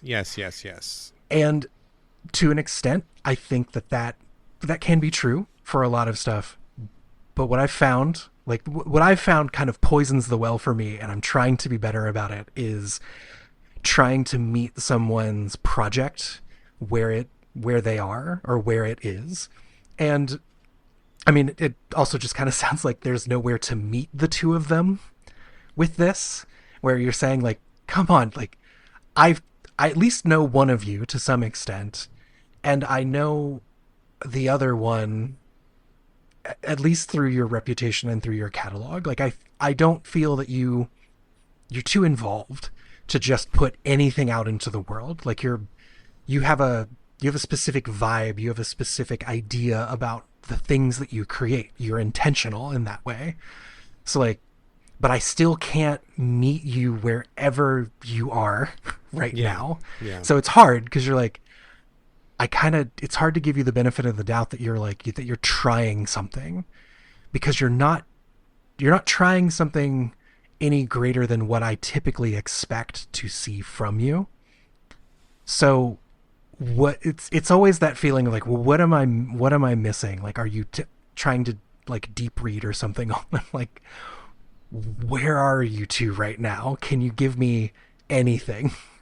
I mean, that's a great way of saying it. And that kind of touches on like my basic philosophy, in larger sense, where there's a lot of great games out there. There's a lot of great game developers, and it's not enough to just make a game. Like, you have to, like you said, kind of further the philosophy or build on something, further the mission, where, you know, yeah, there's a lot of 2D platformers, but if there's another 2D platformer, I would want them to build on what has already been and add some new spin to it. Like, you don't have to like be completely original from the ground up, but you've got to have something to say. Like, you've got to have an idea. You've got to have some kind of, I mean, just changing the character is not good enough. Like, you know, like we have Mario, and Mario's a hard act to top, but like, if you're going to try to do that, what do you have that Mario doesn't do? Is it like is it humor? Is it like a new game mechanic that Mario doesn't have? Is there something to it somehow that you can build on this? And I feel like with Hotel Barcelona, I just don't know what they were trying to bring to it. I mean, we've had a million beat 'em ups, we've had a million platformers. They put a couple roguelike elements, which I didn't even talk about because it wasn't worth talking about, and we've had a million roguelikes that are it's in the water. It's always there. Yeah, basically, yes. I just don't know what they were doing, and it feels a little bit like, hey, we got locked in this room and they're not going to let us out until we make a game. Do you have any ideas? I don't. What do you have? Well, I don't know. We could do this. Okay, I guess let's roll. I don't feel like there's any real inspiration coming from this other than whatever joy you may or may not bring, and mileage really varies on this, from like the writing and the story, which is kind of, again, kind of typical wacky Suda / sweary stuff. And I just don't know why, what happened here. And it just, whatever didn't happen, it just kept progressing, and here we are. So I don't know. None of this works for me. And I was really trying to, at least for sweary's sake, give it the benefit of the doubt. Because I do love that guy, and I think he's pretty brilliant in some ways, but this is just not happening for me. So, and you know, when you do collaborations with people, I feel that requires a very particular level of self-awareness about why you are popular, why you are noteworthy. Like, what do you actually understand? Yeah, you know, after a 10 to 20 year career, why people continue to say your name and why they look for certain things from you. Not that you can't subvert those expectations or be a different, you can do something different if you want, but it doesn't sound like they're doing that. It sounds like the goal was, hey, the two of us are going to bring our thing and we're going to find a way to meet in the middle. Like, we're going to find a way to build something that's ours. And it kind of sounds that actually maybe the two of them actually maybe don't know what they bring,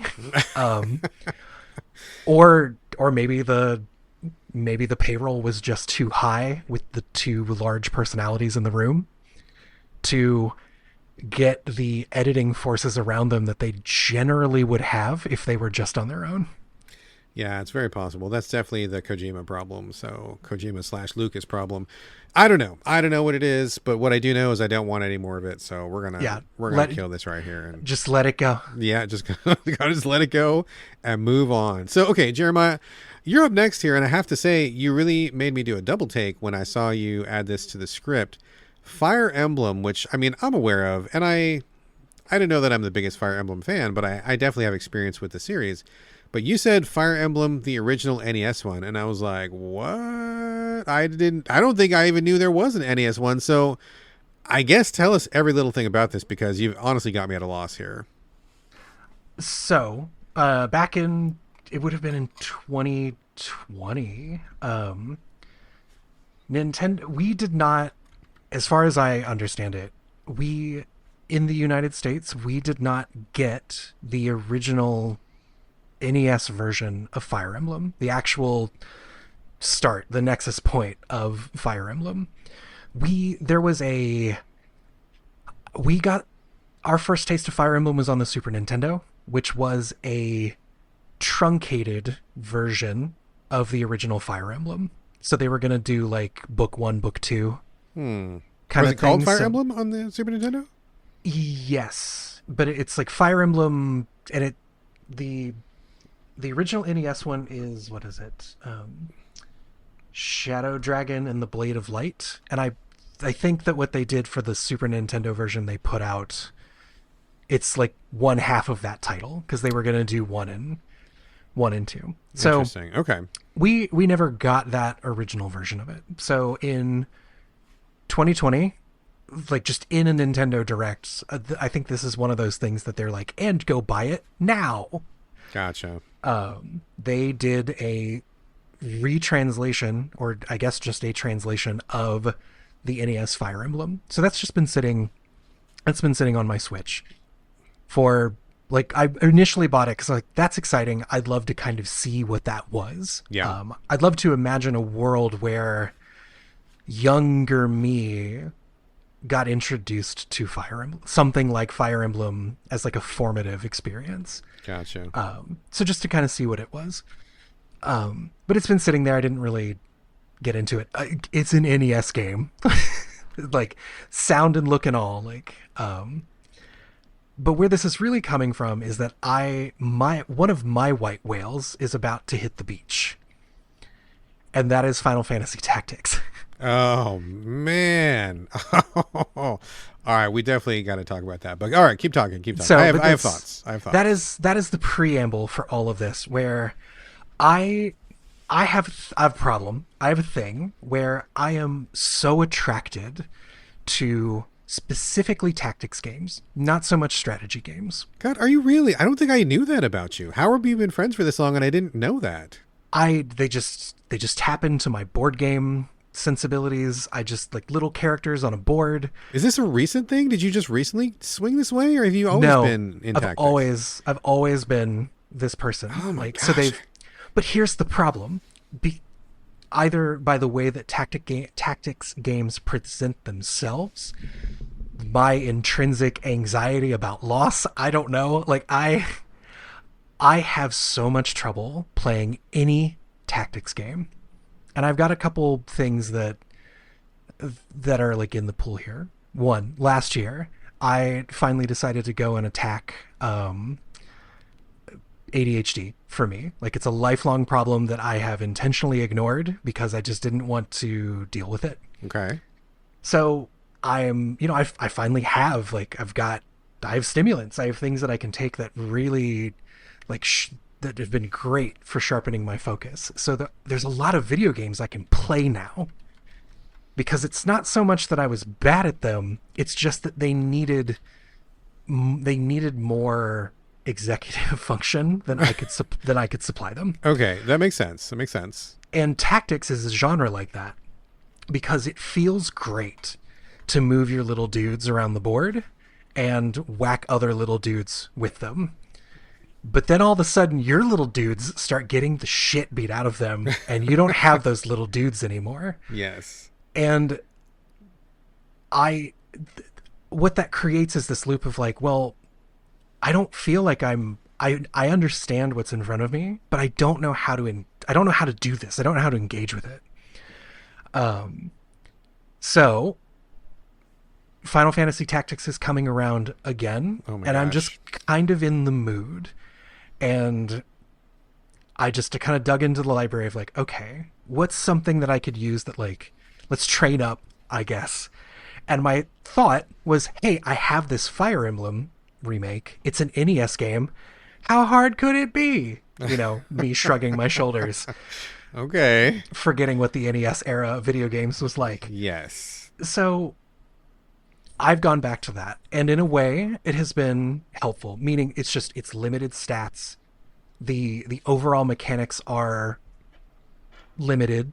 Yeah, you can only do so much on the NES for sure. But I'm also going to tell you that, like, shit, if this was an NES game, there was a lot more going on than I would have ever expected. Like, I would say the the fundamental core of Fire Emblem was represented from the beginning.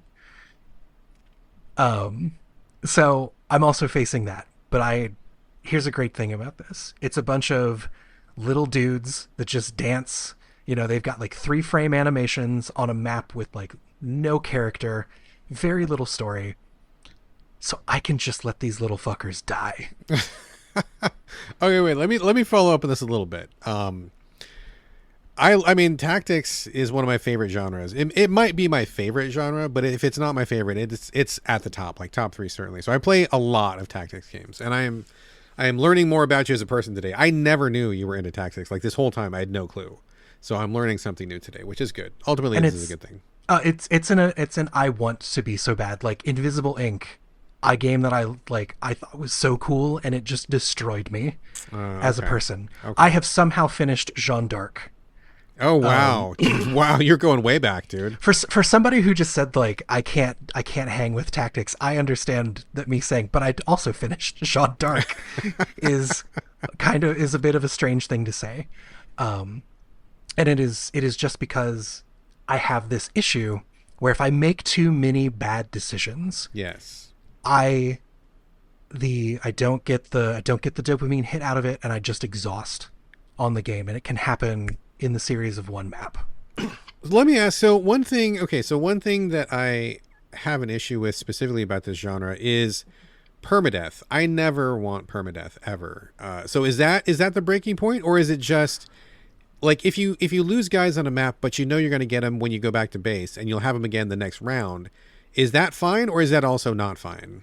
That I am more likely to be able to finish a game like that if, you know, they just get knocked out. So like in Jeanne d'Arc, it would be an example. That game actually is pretty difficult, but you don't lose your units. Got you. Yeah. They faint and you get to try again.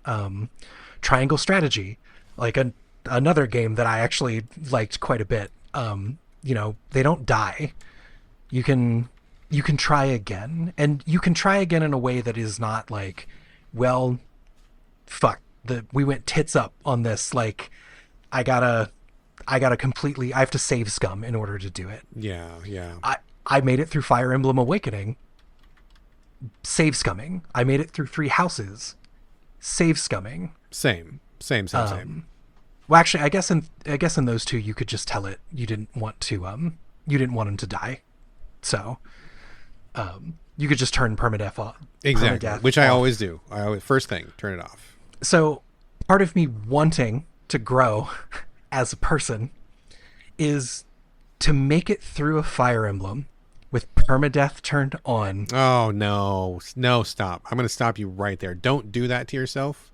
You don't deserve that. Don't do that. So that's what we're doing right now, because this NES remake does not present the option to you. Sure. You meet this game where it is, back to like this, you know, kind of this vibe. So I am attempting to meet this game where it is. And here's the easy part. There's very little characterization.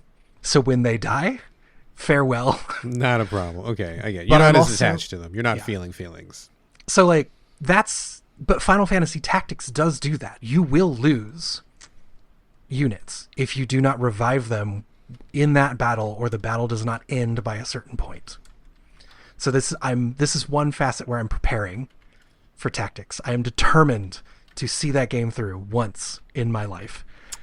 And the other part of this is, this happened with Baldur's Gate 3 for me over the last couple years.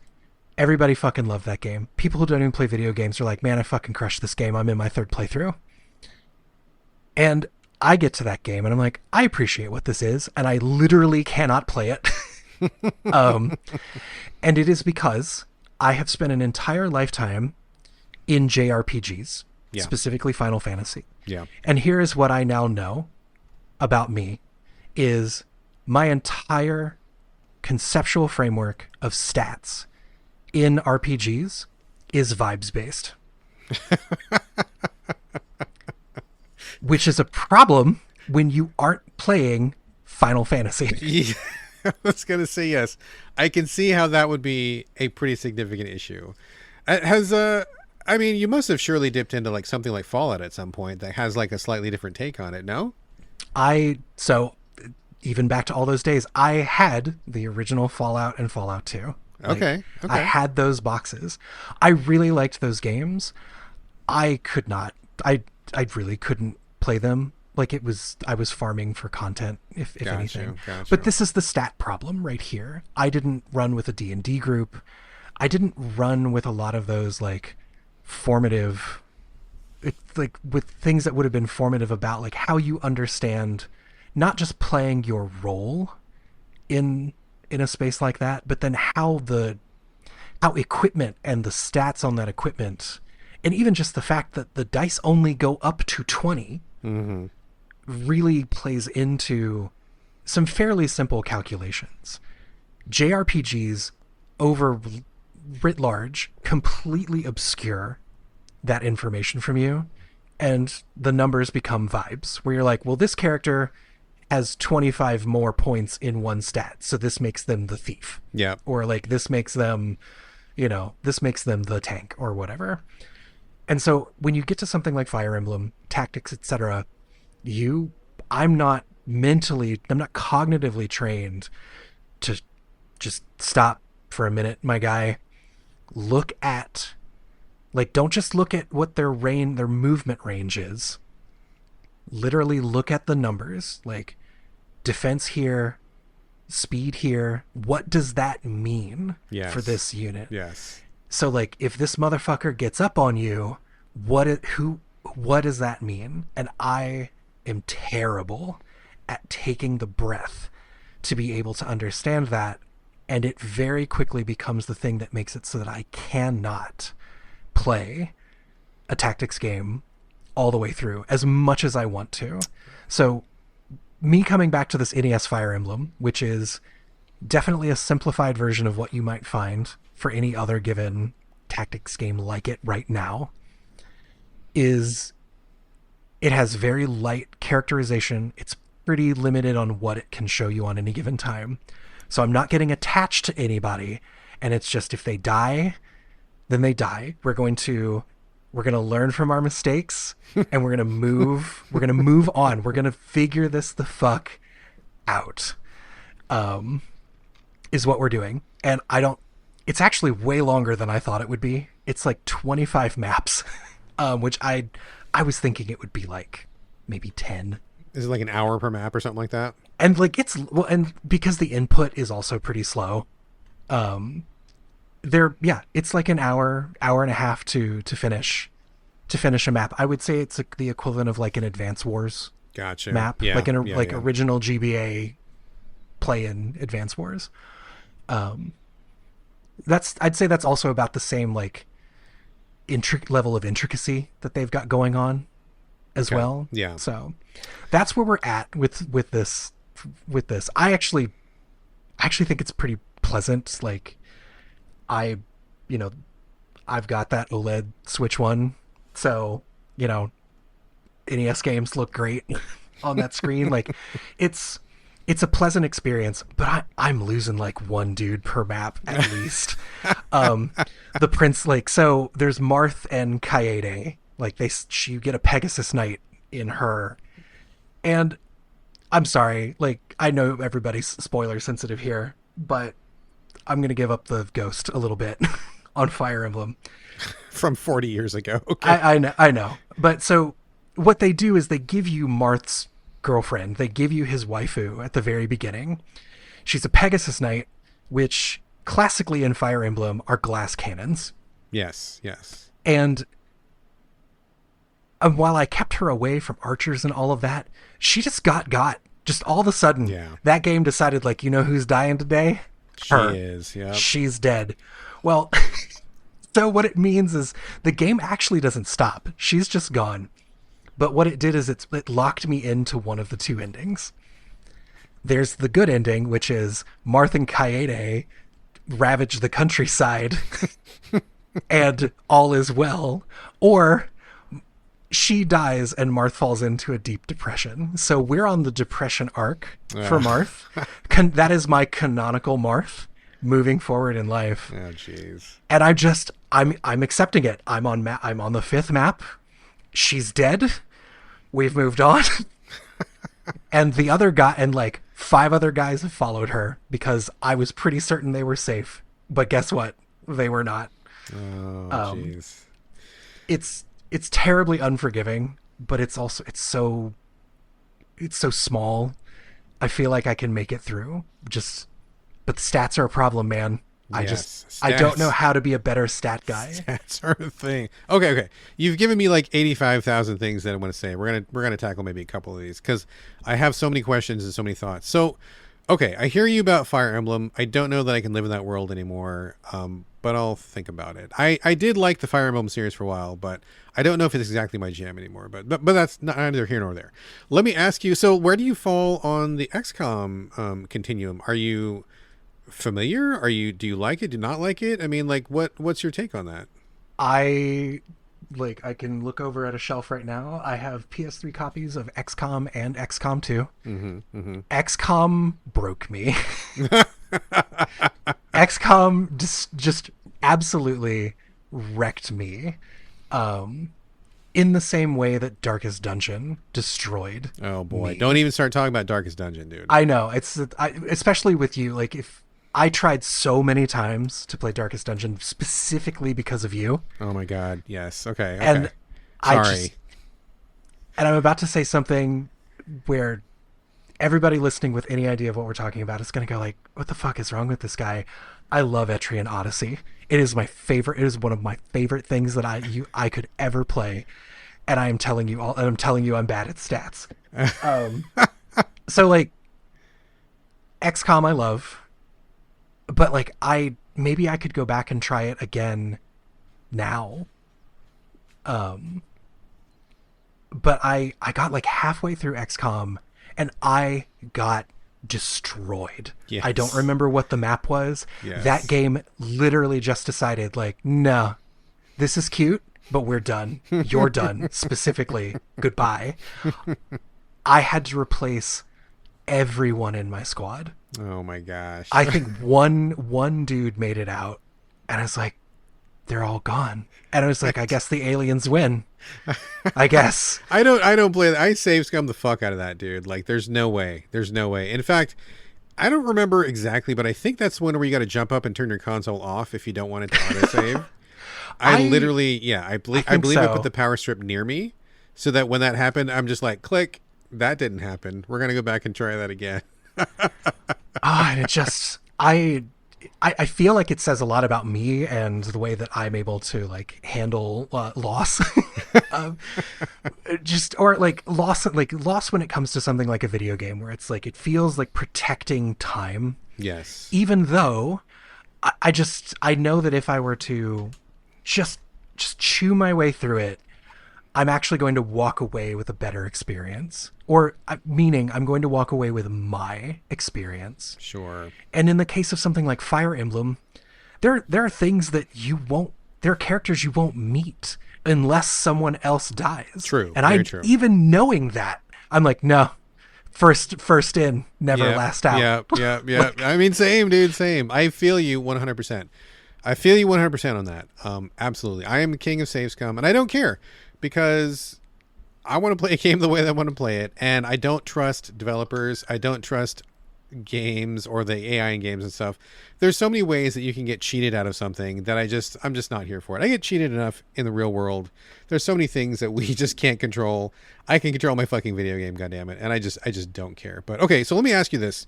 Final Fantasy Tactics, I don't know that it's even really divisive. I think most people really love it, but I fucking hate it. I really detest it, like with every ounce of my being. And I'm curious to find out where you're going to land on this. I don't like the writing, number one. I'm not in for that thee and thou bullshit.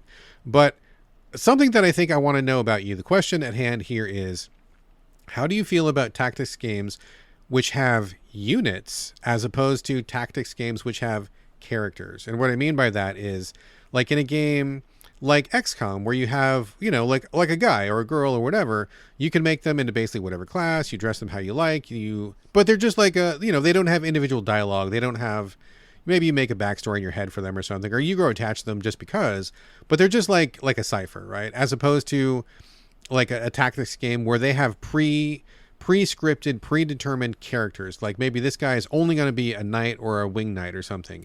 And he's got a name that you didn't pick. And he's got a backstory and he has dialogue that you didn't pick. And it just comes like that, where he's got a fully fleshed character. So I am 100% in the camp of I like characters and I do not like units. How do you fall in that continuum? Where are you at? That one largely, it really depends on the game. So hey, another smaller white whale on the beach is Into the Breach. Okay. A game that I like aesthetically and mechanically. I love everything that it's doing. And I am literally in pain anytime I attempt to play it. But that's one that doesn't have character, like it has units. Yes. And I think that in that case, something a little bit more that's purely focused, narrowed down on mechanically what it's doing, I'm paying a lot less attention to somebody with a name. Makes sense. Makes sense. XCOM was very much that same way. Like it didn't faze me that there were, like, I was just getting units. I was getting attached to them in that, like, I guess that almost like capitalist way of like, I love you because you make me profit. Because you produce for me, yes. Yeah, exactly. Because you produce. But then on the other end, we've got the Fire Emblem angle, where really the characters you get are the characters you get. I see Final Fantasy Tactics as somewhere in between both of those, because, well, they literally give you both. Where you can recruit, if you have an idea in mind for your party composition, you can go and recruit a specific unit and you can make them yours. Yes. I'm not going to tell you that I ever really did that. I was always very motivated by the characters. So I guess if you need to give me one or the other, might be the stance here. Gotcha. I have trouble holding both. And actually what tends to happen when you give me both, if I have to replace a named character with a nobody off the street that I hired from the recruitment agency because they died, yes, and I couldn't save them, the disc just gets snapped in half. Like that is truly when the bridge becomes too far for me. Like that's when it gets really hard for me to stay engaged. And so like Darkest Dungeon is the units side. Yes. But also kind of characters. Like this is that liminal space where it's like you kind of can't give me both, or like I'm really fucked. Okay, that helps me a little bit. I'm not going to go off on this. We don't need to talk about this, but like personally, I feel like Final Fantasy Tactics, one of the most overrated tactics games of all time. I really think it does not deserve the accolades it gets, and I really don't like it as someone who plays basically every tactics game.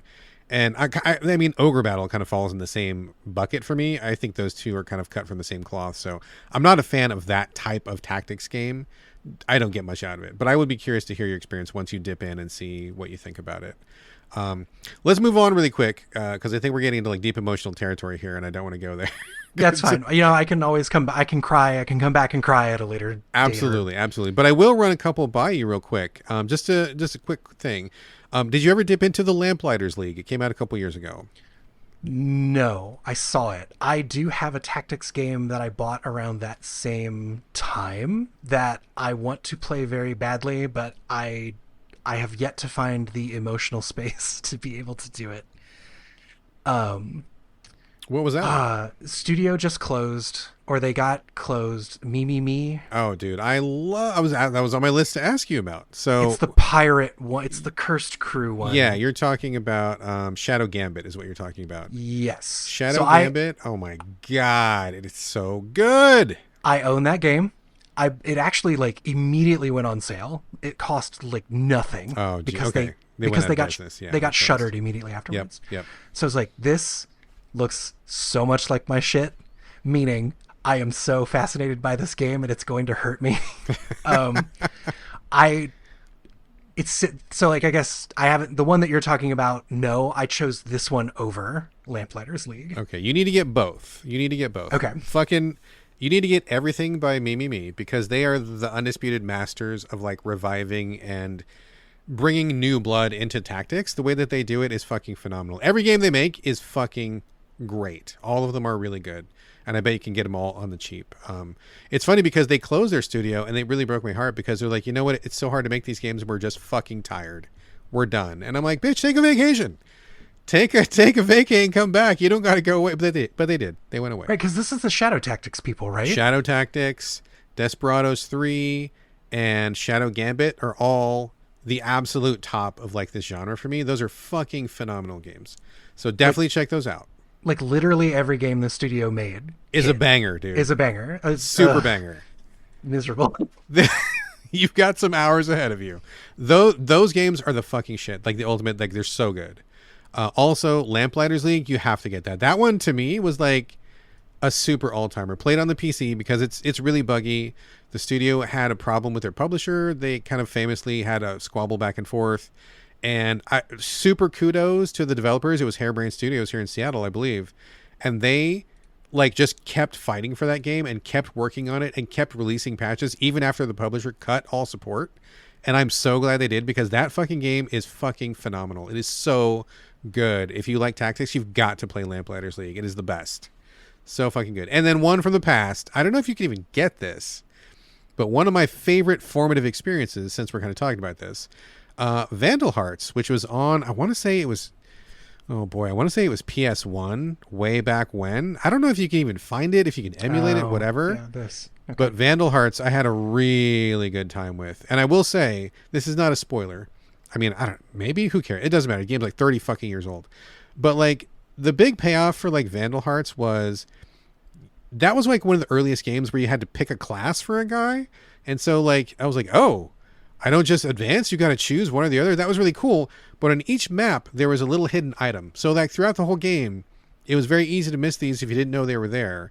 But if you got all the items, by the time you got to like the end game, you put together like a special suit of armor for your guy, and you could just steamroll entire maps with just your one guy. That was like the biggest fucking gameplay payoff I think I'd ever seen at that time. And I'm like, this is fucking amazing. I did all the extra work. I did all this tactics. I got my team going. I made my choices and I got here. And now I get fucking Bulletproof Superman to like steamroll the end game. Fucking best feeling like ever. It was so good, dude. And so like what you're describing is the thing that I attempted to chase my entire life, specifically being a fan of RPGs. Like a lot of people, I'm assuming, Super Mario RPG came out and it literally changed my life.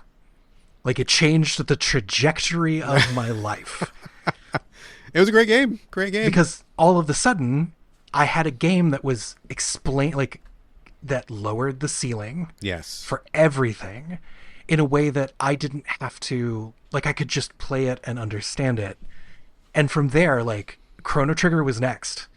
Like okay. And then Final Fantasy IV was after that. And so like literally changed my preferences. And then we get to like the Final Fantasy VII era. And I have these people around me that were coming from more like CRPG backgrounds. Yeah. Stat-based things, Dungeons and Dragons. And I'm seeing them do things in Final Fantasy VII and I'm like, I don't understand how you're doing this. And the reason why is because they know what numbers mean. Yes, yes. And I do not. I am also finding that... Tell me how you felt about this as a child as well. Where like you'd get a game and it was kind of sacrilege to get the player's guide for it. You mean like all the maps and the hints and the secrets and stuff? Yes. Yes. So like, did that feel like cheating to you? Did that feel like you just bought something that told you how to, like, that took all of the discovery out of the thing that you just bought? Well, I didn't buy them at the time. I had a lot of friends. It's funny you say that because back in the day, that was a pretty common thing where you would I would have friends who would I bought Legend of Zelda, and in the same purchase, they would have the Legend of Zelda hint guide or whatever. I never did that. And I didn't, I did want to discover that myself. I did want to figure it out for myself, but there was a time in every young gamer's life when you just hit a wall and you didn't have the internet and you didn't have, maybe your friend didn't have the game, so you couldn't ask and you had to wait to go back to school on Monday to ask if anybody else had the game and, figure it out.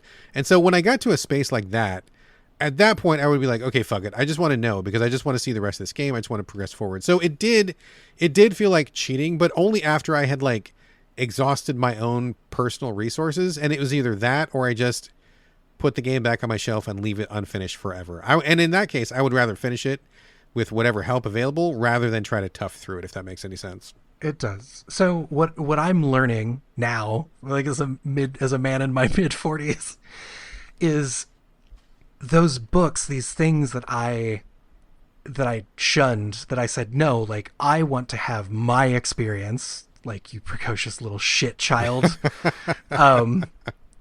They were literally the source books for these games. So the D&D crowd, the D&D people in my life, they understood that. So they bought their console RPG and they bought the strategy guide with it. And because they had that, they could do the D&D shit that they were used to. Yeah. They were so used to like, well, you have the game and you have the book. That's literally how it works.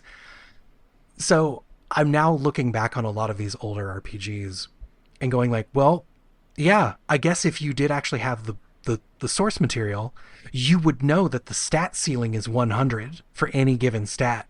And that might actually change your decisions. Yes. That might actually inform the way that you like equip things. So like I had a friend who would, you'd see his late game builds for like a tactics game or for anything. And you're like, why are you using that dagger? And it's because, again, this was the strategy game kid, the strategy guide kid. And he'd like, well, like, I don't care about strength. Like, I care, like, my character works on this stat. And I'm like, boring. Like, boo. What do you mean no linear progression for your equipment? And this kid just worked, like, ideally, like, this friend of mine just worked me every time and just understood what was going on. I'm trying to be that person now, and I'm trying to be that person with tactics. I mean, that makes sense. I hear what you're saying, and I think there's definitely a merit to it. But I also think there's something to your younger self as well. You know, I think for me, I kind of land in a slightly different place, is where I do want to have my own experience, and I want to take a game at face value. I mean, of course, we all have our different knowledge that we're bringing, all the different filters that we're seeing things through, and the things we've learned along the way. So that's different for everybody, granted, for sure. But like when I get a game, I want to have an experience where I can do the things I want to do. I want to engage with it on my own terms, and I want to learn what it's trying to teach me. And then I want to be able to feel like I understand it enough that I can engage with it. And yeah, I'm not going to min-max everything. I'm not going to know all the secrets, but at least I'll have my experience in the way that it was presented to me and which was available to me. And it's only when I get to experiences where I feel like something isn't taught or something isn't shown, or maybe they're counting on you having some knowledge that perhaps I'm not bringing, and you kind of like dead end, that I get kind of frustrated. And at that point, I just kind of like don't care anymore, and I want to just see the rest of it or get my money's worth out of it or whatever. And at that point, I'll just, consult a guide or something. But that's not my preference. I would much rather have a game communicate with me and have a partnership with me, rather than it be me versus the developers, or me must bring ABC bits of knowledge. Otherwise, you're not going to be able to play this game because you're not going to understand anything. Those are not great approaches to me. I'm looking for like experiences which stand alone and can also deliver a full experience without really necessarily being based on a lifetime of other games, if that makes any sense. It does. And so actually this is, if you think about what we've talked about today, this is a thread that has run through everything that we've talked about today, which is video games. There's this thing about media in general where something will be put out into the world by a person or a group of people, and there is like an assumption there that you're just going to know where I'm coming from. Yeah, and exactly. For video games, and I'll keep it topical for tactics games, I would really love a tactics game that is willing to explain to me where it's coming from. Yeah.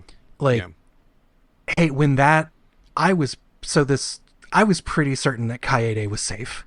Like, I actually checked, and I made a little bit of a mistake, on a unit, but the game, there's not really a tactics game that's going to help me understand where the mistake came from. Yeah.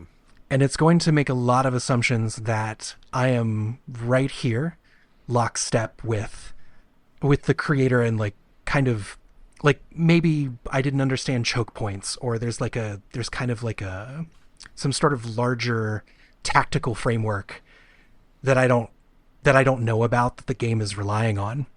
But the game is never going to teach those things to me. Not overtly like that. Yeah, it's exactly. likely not even going to give me a hint of where I could go find a little bit more about it. And like, that stuff's hard to do. Like, I think it's if not impossible to do that. But in the way that like every now and then a fighting game with a really good tutorial comes out and the world just falls in love with it, so like they're willing to teach me. Yes. Yes. I would love to see some more of that.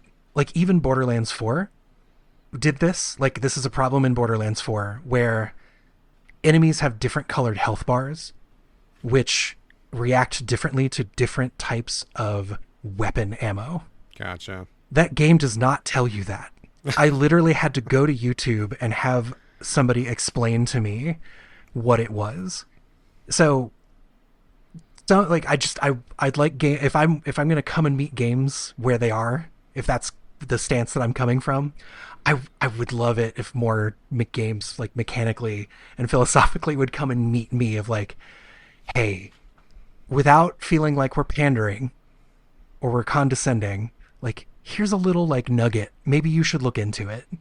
Yeah. That'd be great. I'd be a much better tactics player. It's funny you bring that up because I talk about this on the show all the time. And usually where this surfaces for me is tutorials, because I play a lot of really, really, really poor tutorials. And I am a proponent that a game should take as much time as it needs to and should go out of their way to really explain the mechanics and really, just like shed some light on things, because game developers are different. Game genres are different. I know there's a certain percentage of players out there who get like offended by a tutorial. Of course I know this. Of course I'm good at games. How dare you try to teach me something? And that's fine. I guess make it skippable or whatever. I mean, I'm definitely all about options, right? But like, there's many times when I feel like a developer is so bad at explaining what they're trying to explain to me that they just leave it to either figure it out yourself, or of course, the thing that I hate even more than figure it out yourself is there's YouTube. And it's like, bitch, like, explain yourself. Like, don't rely on the kindness of others to shed some light on this. And the fact that that's a burgeoning industry really kind of spotlights how poorly some people are able to explain their concepts or explain their attempt.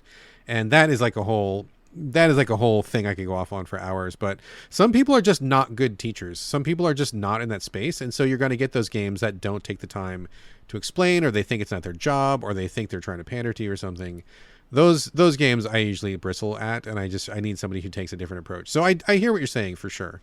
And I can respect that. And I applaud you, man. Like, after all these years trying to think about getting into a different type of game, different type of experience, holy, that has been so, anathema to who you have been. I think making that step and that swerve is pretty exciting. I'll be looking forward to hearing more about your tactics adventures, your forays into the genre. And I'm very curious to see which ones land for you and which ones don't. Yeah, I mean, we could just, one day we'll just talk about all the tactics games that I've attempted to play that just don't. Bring a list. Make a list. Just don't land. And we can talk about how I wanted Codenames Team to work. All right, tactics. Let's move on to slightly a different territory, and then we're going to bounce. We're in the home stretch. One more game to talk about, and then we're going to do our wrap up and go here. Really quickly, I want to mention Wander Stars. This just came out, I want to say a week or so ago.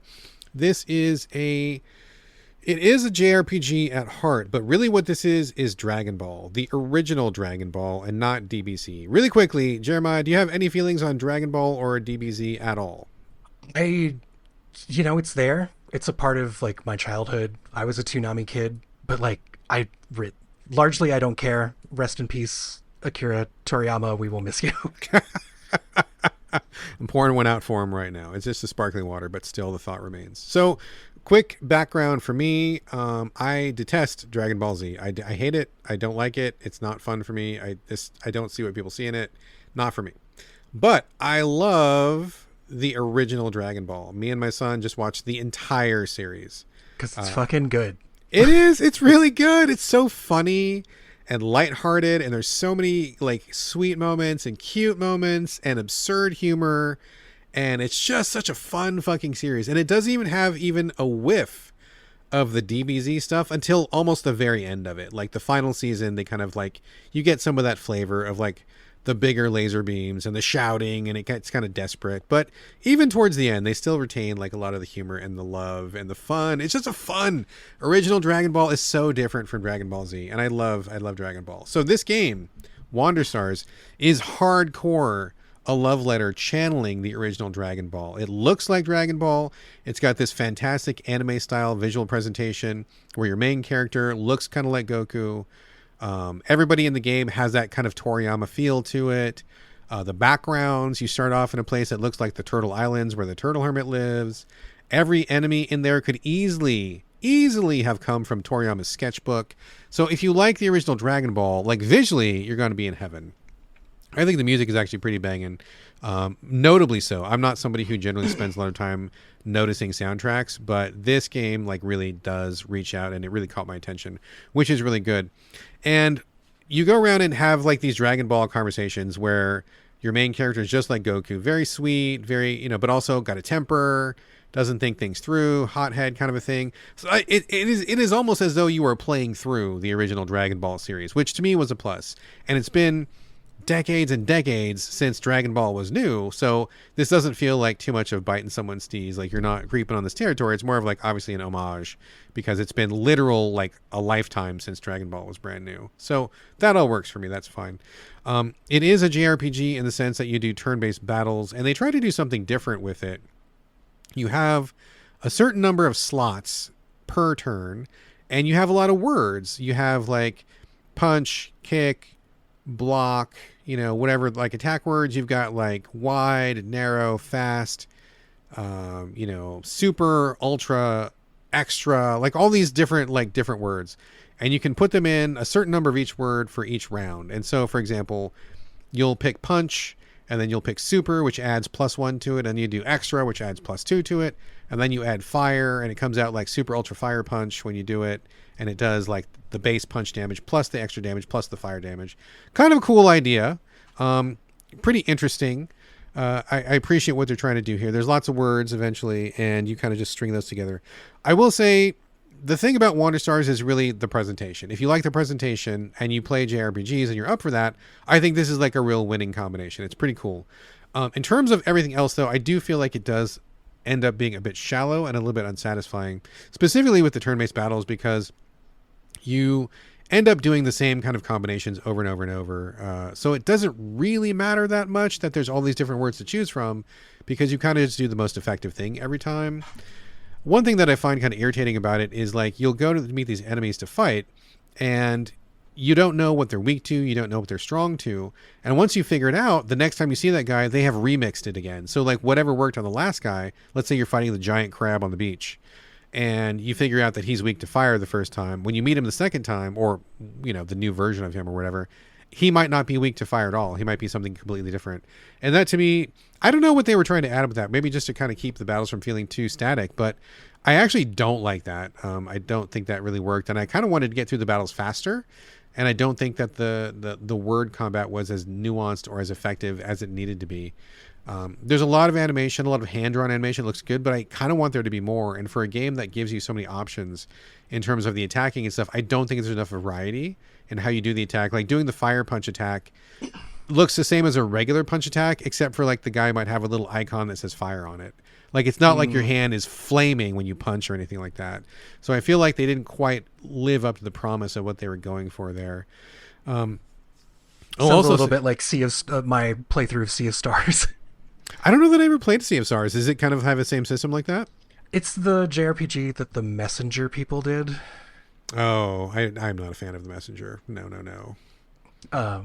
But that was just all to say it was that thing where it just like sometimes the like interface wise it was like I needed a little bit more from them. Like It felt like it told me a lot until it didn't tell me anything.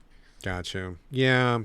I feel like that part is kind of lacking in a certain way. I will also say that like that wouldn't necessarily be much of a deal breaker, but I feel like the balance is way off in this game. So like I'll steamroll a guy a couple fights in a row and I'll just like wail on him, and then I'll get like wiped like in the next battle. I got to a section where I literally could not get past this battle with these guys, and I don't know what I could do differently about it. It sucks when you lose too, because you get sent back to the beginning of a map and all the battles that you fought are still there again. you lose half of your money or your whatever your currency is, and you've got to go through it again. And if you're not having luck the first time, I don't know what I can do differently to get past it the second time. There's no store, or at least the part that I'm in right now is pretty early, and I can tell that maybe there's going to be a use for this currency later. I'm going to get to a store and buy items and stuff, but I haven't bought any yet. And so it's pretty rough going in the beginning, where I'm getting really low on life and I'm really low on defense, and I don't have any resources to use.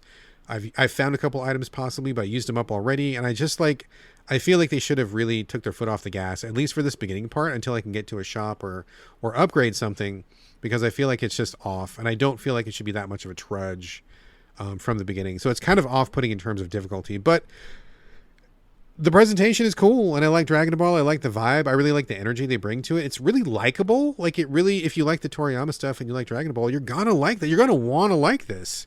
I just think that as far as the mechanics go, it kind of isn't quite there yet. And again, I bet that in 6 months they will adjust the difficulty, give you some more items, make it more easy to get past this first section, make it less torturous. But right now I feel like I'm kind of just beating my head up against the wall, and I don't quite know what to do. And in the spirit of what we just talked about, I don't feel like the game is doing a good job of teaching me how to get past the things that are a drag to me. Like, where do I get more life? How do I increase my stats? Again, very early, but the experience I'm having so far is pretty negative. So there we go. I want to like it more than I do, but I think maybe I'm going to wait for a couple balance patches on this one. Yeah. There you go. There you go, folks. Every video games are universally bad when they first come out. Pretty much. I hate to say it, but yeah, you're not wrong, dude. I think that's just the world we live in these days. So yeah, there you go. All right, Jeremiah, my friend, we did it. We got through the game portion of the show. That section is officially done. But like many folks, I know that you and I both spend a couple minutes a week in front of screens that don't have menus or life bars. That's right, Jeremiah. It's time for the TV and movie roundup. Now, I know you want to get to something. We're going to get to you in just a second. So hang on to that. It's a big one. Quick shout out to the stuff that I've been watching this week. I've been watching a show called Baroness von Sketch, which is on a channel called Out, which I've never heard of until this week.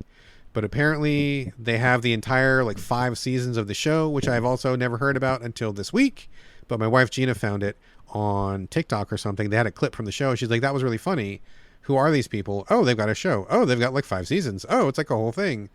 And we're watching it now. It's quite funny. It's a troupe of 4 women from Canada. A lot of Kids in the Hall vibes there, in case anybody's familiar with them. And they just do these rapid fire sketches on the show, little bits. A lot of them obviously are woman centered, the female experience, what it's like to relate to men, what is it like to be a lesbian, what is it like to be a mother, that whole thing. Just really funny, really absurd stuff. We've been really enjoying that show quite a bit. So shout out to Baroness von Sketch. Shout out to Tiger Sharks. This was the Rankin Bass cartoon from 40 years ago. I'm going through a phase where I'm catching up on all the kid shows that I never got to watch when I was a kid. Now that I have grown up money and means, I'm able to catch up with some of these cartoons. Tiger Sharks is one that has a kind of a funny story. It was part of a larger ensemble show. It never hit syndication. It was never released on DVD. And the way that I'm watching it now is that some kind person scoured the internet for all the various shoddy VHS recordings and put them all in one place on their home burn DVD. And I bought it from them for money, and I'm watching it now. We've watched, I think, 2 episodes in Spanish, and I've watched at least 3 episodes in Greek, and we're going to watch the next one is in Basque, and then the rest of them have been in English, and it's been just like a catch as catch can. I really want to see this whole series, but nobody saved it. It's not anywhere. There's nowhere to find it, and so it's all up to fans who might have had a VCR back in the day to kind of save the day on this one. So that's been kind of a journey. And that is not quite complete, but we'll get there. And it's sad because I think half the entire series is just missing. I just think nobody saved them. So I may not be able to watch the whole series, but we're gonna watch as much as possible. There's so much of that stuff that's just gone. Yeah, it's a real shame.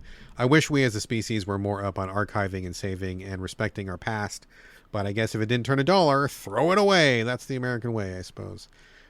Last thing I want to give a shout out to is Micronauts. This was a toy line from the 80s.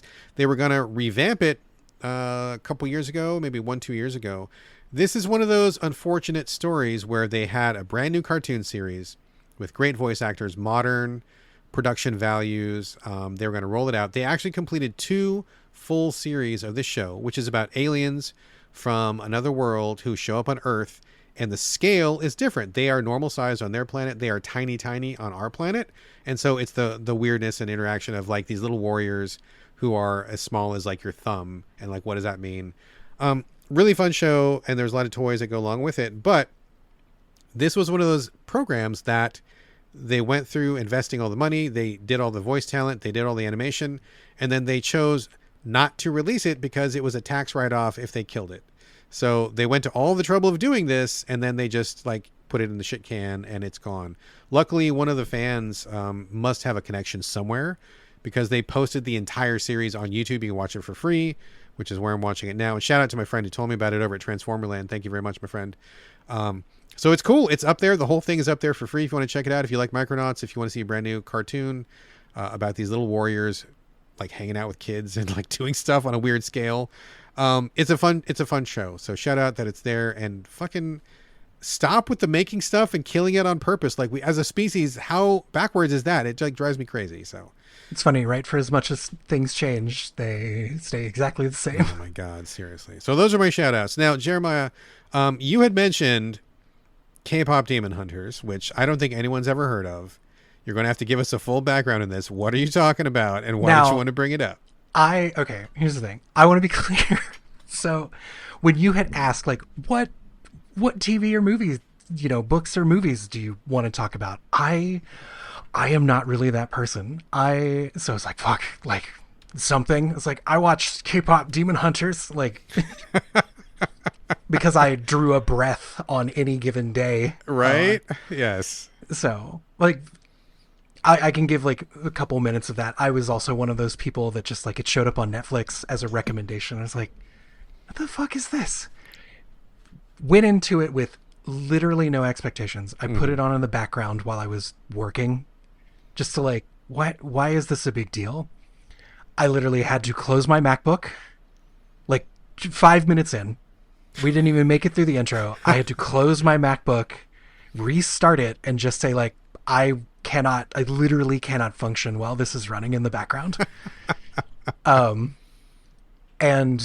it is, I mean, for me, it's been nothing of like, I've literally become a Jehovah's Witness for K-pop Demon Hunters, just like many other people did, which is like, no, you don't understand. Like I'm only asking for like a tight 90 of your life. Yes. Yes. Please come along with me. Because if you like it, it means that I am not insane. Like, it means that I had a genuine response to this, and I'm maybe a little bit less of a weeb, or you are too. So, it's a thing. It's such a thing. And look, man, in the current year, you could use literally anything that would make you feel good. Oh, so, dude. For real. Take the pill, please. Yes. Yes. That's been my life with K-pop Demon Hunters. And then the recent version of iOS now actively translates words in a different language in the lyrics of songs. Oh, really? So now you can listen to all of the tracks from Demon Hunters, and it will they're literal translations, but they'll give you the words, the translated yeah, because they do have Korean phrases in the middle of the songs, and usually they kind of just like barrel through them and it sounds catchy regardless of what it is. But yeah, that's pretty cool. It's actually the thing about K-pop that has always fascinated me, which is the deployment of one language or another. Because you could say the same thing in either, but is the deployment of one system or another to match a beat or to match a harmony in a different way. Like English in K-pop and even Korean in K-pop is deployed as a design choice in many cases, which is something I find fascinating, because music in the English speaking. Like an English-speaking language, like the United States, fuck that. What do you mean it's not in English?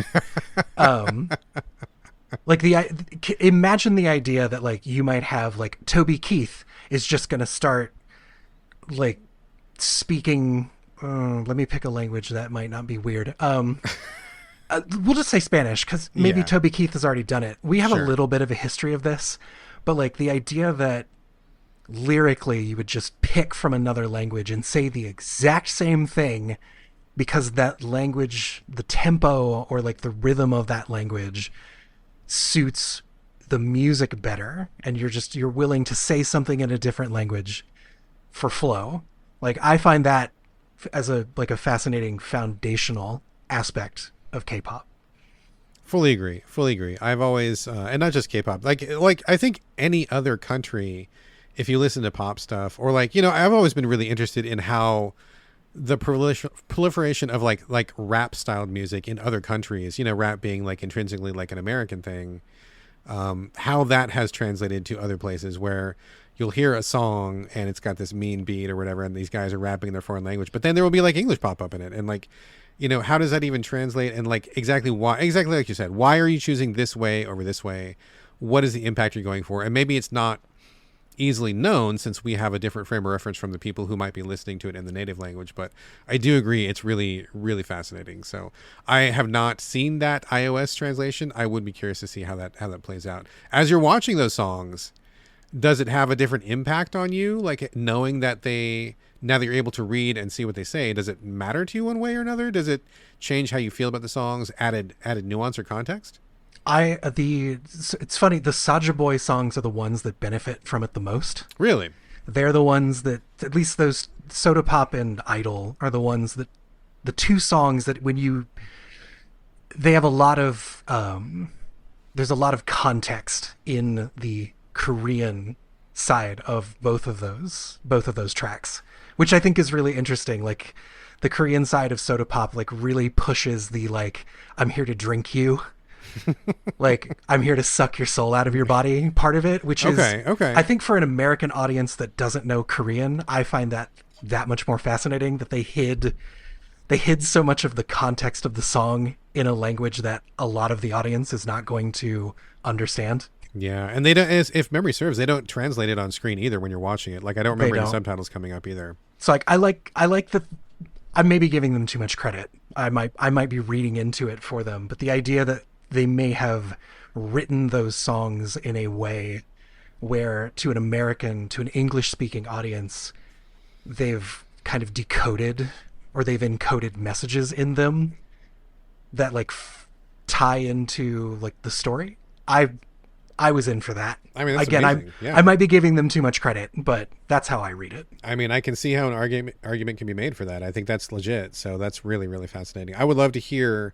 I have not done any like peripheral like deep dives or anything, but like I would be very curious if that did pan out. Like if somebody did an interview with the people who wrote the songs, did you mean it to be that way, or did you know ahead of time that that's how it might come out, or like was that your intention? So the demon guy is hiding these subliminal messages, which is a real interesting idea. There's a guy on YouTube, I think his channel is called Talk Korean to Me. And for the most part, it's a Korean language learning channel, but he did, just to get in the algorithm at the time, he did a video about like, he didn't do all of the songs, but he picked some specific points in the songs to explain. He didn't just translate them, he then localized the phrase.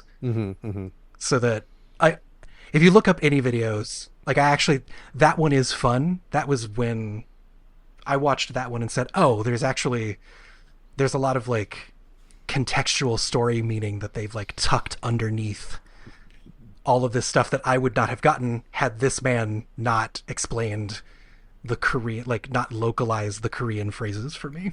Interesting. Okay. Talk Korean to Me was the channel? Yes. I'll find it for you and send it to you. Right on.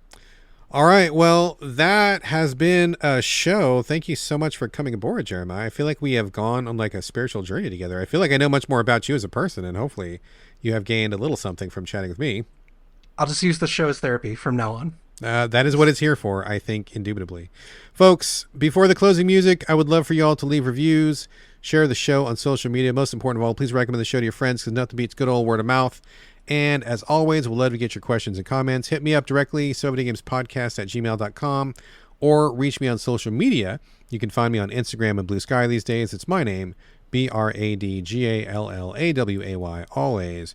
No O's. And Jeremiah, I know that you're getting a new venture off the ground. You are a gun for hire, as it were. Would you like to tell us a little bit about yourself, that aspect, and where people can find you? I'm a boomer, I guess. You can find me on LinkedIn. Oh, on the most miserable social media network on the internet. I actually disengaged pretty largely from social media, so you kind of can't find me anywhere. But if you find me on LinkedIn, I'm a developer for hire. I'm a web developer for hire. That helps nobody, but there we go. Web developer for. So tell us a little bit more. What specifically do you bring to the table? Why would someone seek you out, other than your charm and wit and your encyclopedic video game knowledge? What kind of stuff are you offering here? If only there was somebody who ran a WordPress site about video games. If only. If only. That seems like a big ask. Yeah, I mean, traditionally I'm from the WordPress backend, but I've been on the web for 20 plus years at this point. I mean, my career hit the skids when the iPhone came out and Macromedia Flash ended. So just to give you one of the turning points. Okay. How long I've been around.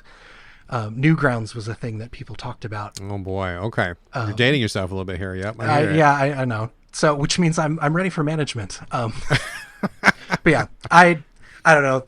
Awkward to talk about, but I'm, the job market's hard right now. So I deeply apologize because I didn't do it to anybody else who has to navigate it right now because it's really tough. But yeah, I'm out here as a web developer. Hey, if you need a contract web developer to work on your WordPress site, find me on LinkedIn under Jeremiah Bratton. And if you can't find Jeremiah and you would like to shoot some work his way, you can get in touch with me and I will get you in touch with him and we will make it all happen. All right. Good. I'm glad you made a little plug there. Folks, also heads up, there is a So Video Games Discord, totally free of charge. Drop me a line and I will get you on board to continue the conversation. And finally, as we stated earlier, if you'd like to support the show and help with the cost of running this podcast and GameCritics.com, you can do that over at patreon.com/the So Video Games Podcast. Every single dollar helps and €1 helps that much more. Folks, that's going to do it for episode 455. Thank you again for joining me here on the So Video Games Podcast, and I'll see you next week. I'll see you eventually. Eventually. I like that word. Eventually. Bye. Bye.